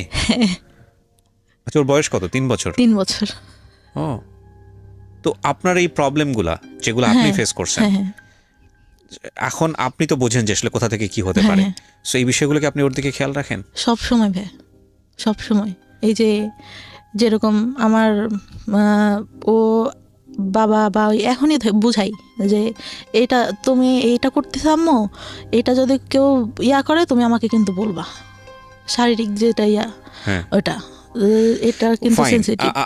আর ও মানে এত ভাইয়া বিশ্বাস করবেন না, এত বুদ্ধি ওর মাথায়। আমি যদি একটু কান্না করি, ভাইয়া মা তোমার কি হয়েছে, বিউটিফুল। আমি চাই আপনার মেয়েকে আপনি ভালো শিক্ষায় শিক্ষিত করেন এবং তাকে আমি মেন্টালি সাপোর্ট দিব ভাই, সব দিক থেকে। ওর বাবা না দিতে পারলে আমি যেটা, আমার হাজব্যান্ড এখন পর্যন্ত ভাই আমার এটা বলা খুব দরকার, হাত খরচ দেয় না। আমার বাচ্চা পেটে আসে, তারপরে ফার্স্ট আমার গায়ে হাত তোলে। আমি জানি ভেতরে যদি ঢুকি তাহলে আরও অনেক কিছু বের হবে যেগুলো হয়তো সহ্য করার মতো না, কিন্তু তারপরেও সেই মানুষটাই আপনার মানুষ এবং তার সাথে আপনি সংসার করছেন। হয়তো ভবিষ্যতে সবকিছু ঠিক হয়ে যাবে। সবকিছু ঠিক হওয়া সম্ভব বলে আমার মনে হয় না, কারণ সে এখনো ফেসবুকে এত মেয়ের সাথে কথা বলে। কোনো আইডি আছে আপনার কোনো ফেসবুক আছে? হ্যাঁ, আমার ফেসবুক আছে। সো আপনি ওটা দিয়ে তাকে মনিটর করেন? না। আচ্ছা, করি না, কিন্তু সে এসে করতেছে, কথা বলতেছে, রেখে দিছে। আমি দেখতে গেছি অনেক মেয়ের সাথে। আমি আপনাকে একটা প্রশ্ন করি, প্রসঙ্গটা অন্যদিকে চলে যাচ্ছে। যে মানুষটা আপনাকে ভালোবাসে না, যে মানুষটা আপনাকে সময় দেয় না, বা আপনি তাকে যেভাবে চাচ্ছেন সেভাবে তাকে পান না, সেই মানুষটা 8-10 জন মানুষের সাথে কি করলো না করলো সেটা দিয়ে আপনার কি লাভ? আগে প্রথম অনেক খারাপ লাগতো ভাইয়া, প্রথম অনেক খারাপ লাগতো। এখন মানে দেখেও বলতে গেলে অনেক মারতো। আচ্ছা, অনেক মারতো। আমার শ্বশুর বললাম মারা যায়, আমার মেয়েটা যখন 6 মাস বয়স, তখন আমার মা আমার সঙ্গে যায়। আমার শাশুড়িরা সব আমার মায়ের দিয়ে এটা করেন, তো আপা ওইটা করেন, তো আমার ননদরা। লাইফে না সবকিছু চুক্তি দিয়ে হয় না। আপনি যে ঘটনাগুলোর মধ্যে যাচ্ছেন, এই ছোট ছোট ঘটনার মধ্যে আমি আর যাচ্ছি না। আমি এখনো পজিটিভ ভাবতে চাই, যেহেতু আমি আমার হাজবেন্ডের গায়ে হাত তুলে একটা পর্যায়ে ভাই। এইটা ঠিক আছে, আমি জানি আপনার জীবনে হয়তো আরো বেশ কিছু সিক্রেটস আছে। আপনি এটা যেটা হয়েছে আপনার কাছে গায়ে কন্টিনিউ হাত তুলতে, হয়তো একটা সময় আপনি গিয়ে, আমি ওই জন্য তুলি না, আমার মায়ের জন্য। আমার বাসায় আমার মা আসে, আমার মেয়েটা তখন ছোট, ও অফিস থেকে এসে কন্টিনিউয়াসলি এটা দেন তো ওইটা দেন তো বলে। আমি বলি যে তুমি এরকম বলো দেখেই তো তোমার বাসায় আমার মা গেছিল, তোমার মারাও বলে। সে একটা পর্যায়ে উঠে আসলে বললো যে তুই দিলি না কেন আমি আসার পর। এটা দেন তো ওটা দেন তো বলতে আম্মুকে বলতো, মানে যৌতুকের ব্যাপারে? না, তাহলে ওই পানি দান তো আম্মু, এটা খাওয়া, ওইটা টানেন তো আম্মু, এরকম বলতো। আমার খারাপ লাগতো, কিরা আমি আছি, আমার মাকে কেন বলে? ও বলতে পারে যে আপনি একটু বাবুকে ধরেন, ওইটা আমাকে সেটা দিক। যাই হোক, আমি সংসারের বিষয়গুলো দিতে চাচ্ছি না। আমি যেটা বুঝি যে আপনি কমপ্লিটলি নট হ্যাপি, কিন্তু এই মানুষটাই ধরেন একটা সময় গেলে সৃষ্টিকর্তা চাইলে হয়তো আপনার সবচেয়ে কাছের মানুষ হয়ে যাবেন, মনের মানুষ হয়ে যাবেন। হয়তো থিঙ্ক পজিটিভ, পজিটিভ চিন্তা করাটাই বেটার। যেহেতু আপনার সে হাজবেন্ড, করি ভাই, কারণ আগে যত সমস্যা হতো এখন আগের থেকে অনেক কমছে। সে একটু মানে বলতে গেলে লোভী টাইপের। ঠিক আছে, থাক। আপনি ধরেন যেহেতু আপনার সঙ্গে সংসার করছেন, তাকে নিয়ে নেগেটিভ না বলাটাই বেটার। আপনি যেটা বুঝি যে আপনি হোপ ফর দ্য বেস্ট, আর দিন শেষে কিন্তু সে আপনার সন্তানের পিতা। তাই না? এবং একটা সন্তানের ক্ষেত্রে বাবা মায়ের সম্পর্কটা যেমনই হোক না কেন, এই দুজন মানুষের প্রয়োজন অনেক বেশি, অনেক বেশি। সো এই জায়গাটায় বাবা এবং মাকে অনেক বেশি স্যাক্রিফাইস করতে হয়, এবং এই ধরনের স্টোরি আমরা আমাদের আমি রেডিওতে আমি বহুত ভাইয়া এনেছি। যতটা সম্ভব স্যাক্রিফাইস করে যাচ্ছি এখন। আগে তো বুঝতাম না ভাইয়া, ফার্স্ট টাইমে ছোট ছিলাম, অনেক কষ্ট হতো, অফকোর্স ইয়া আপনার হতো। লাইফের জায়গাটাতে অনেক বেশি স্যাক্রিফাইসের ব্যাপার আছে। সো আমি আসলে ওই জায়গাটাই কনক্লুশন টানতে চাই যে আপনার সন্তান, আপনি যেই ধরনের পরিবেশের মধ্য দিয়ে বড় হয়েছেন, যেটা জি। আপনার লাইফে খুব নেগেটিভলি ইফেক্ট করেছে, সেটা থেকে সেফ থাকবে, কারণ আপনার এক্সপিরিয়েন্সের জন্য। হ্যাঁ, আমার এই জায়গাটাই experience-এর টানতে জন্য। চাই হচ্ছে আমার যারা লিসনার তাদের কাছে। দেখুন, গল্পের বিন্যাসে সেই ধরনের কোনো রোম্যান্স নাই, সেই ধরনের কোনো রোমাঞ্চকর ব্যাপার নাই, সেই ধরনের কোনো শিহরিত হওয়ার ব্যাপার নাই, এবং আজকের যে গল্পের বলার ধরন, সেখানে সেই ধরনের আপস অ্যান্ড ডাউন তন্ময় হয়ে শোনার মতো হয়তো তেমন কোনো বিষয় নাই, কিন্তু একটা শিক্ষার জায়গা আছে, চমৎকার একটা শিক্ষার জায়গা। ওনার জীবনের কিছু ভুল, কিছু অপরাধের জন্ম হয়েছে ওনার খুব অতীত অভিজ্ঞতার কারণে, এবং একই সাথে ওনার দ্বারা অনেক ভালো কিছু করা সম্ভব ছিল, সেটা হয়নি। সেটা সাফারার ওনার ফ্যামিলি, উনি নিজে, এবং ওনার ফ্যামিলি, অফকোর্স ওনার বাবা মা তো অবশ্যই সাফারার। তো আপনারা যারা শুনলেন, তারা যেন ওনার মতো করে ভুলগুলো না করেন, বা তারা যেন তাদের মেয়েকে প্রপারলি বড় করেন। এই যে বেসিক নিড যেগুলো, শিশুকে কি পরিবেশে বড় করলে সে কোনো সেক্সুয়াল অ্যাবিউজের শিকার হবে না, শিশুকে কি পরিবেশে বড় করলে তার যে বেসিক নিডগুলো, তার যে শারীরিক পরিবর্তন, বয়ঃসন্ধিকালের যে বিষয়গুলো, সেগুলোকে খুব স্বাভাবিকভাবেই সে নিতে শিখবে। শিশুকে কি পরিবেশে বড় করলে যাতে করে তার physical safety and security ensure হবে, শিশুকে কি পরিবেশে বড় করলে শিশু একটা ভুল ধরনের সম্পর্কে যাবে না, এই বিষয়গুলো নিয়ে বাবা মায়ের খুব ওপেনলি ডিসকাশনে যাওয়া উচিত। এগুলো লজ্জার কোনো বিষয় না, বরং লজ্জাটা হচ্ছে তখনই যখন কোনো একটা শিশু এগুলো না জেনে ভুলটা করে বসে। লজ্জাটা তার না, লজ্জাটা হচ্ছে তার বাবা মায়ের। So thank you very much. আপনি যেন সেরকম বাবা মা না হন, সেই প্রত্যাশা রেখেই আজকের সিক্রেটস শেষ করছি।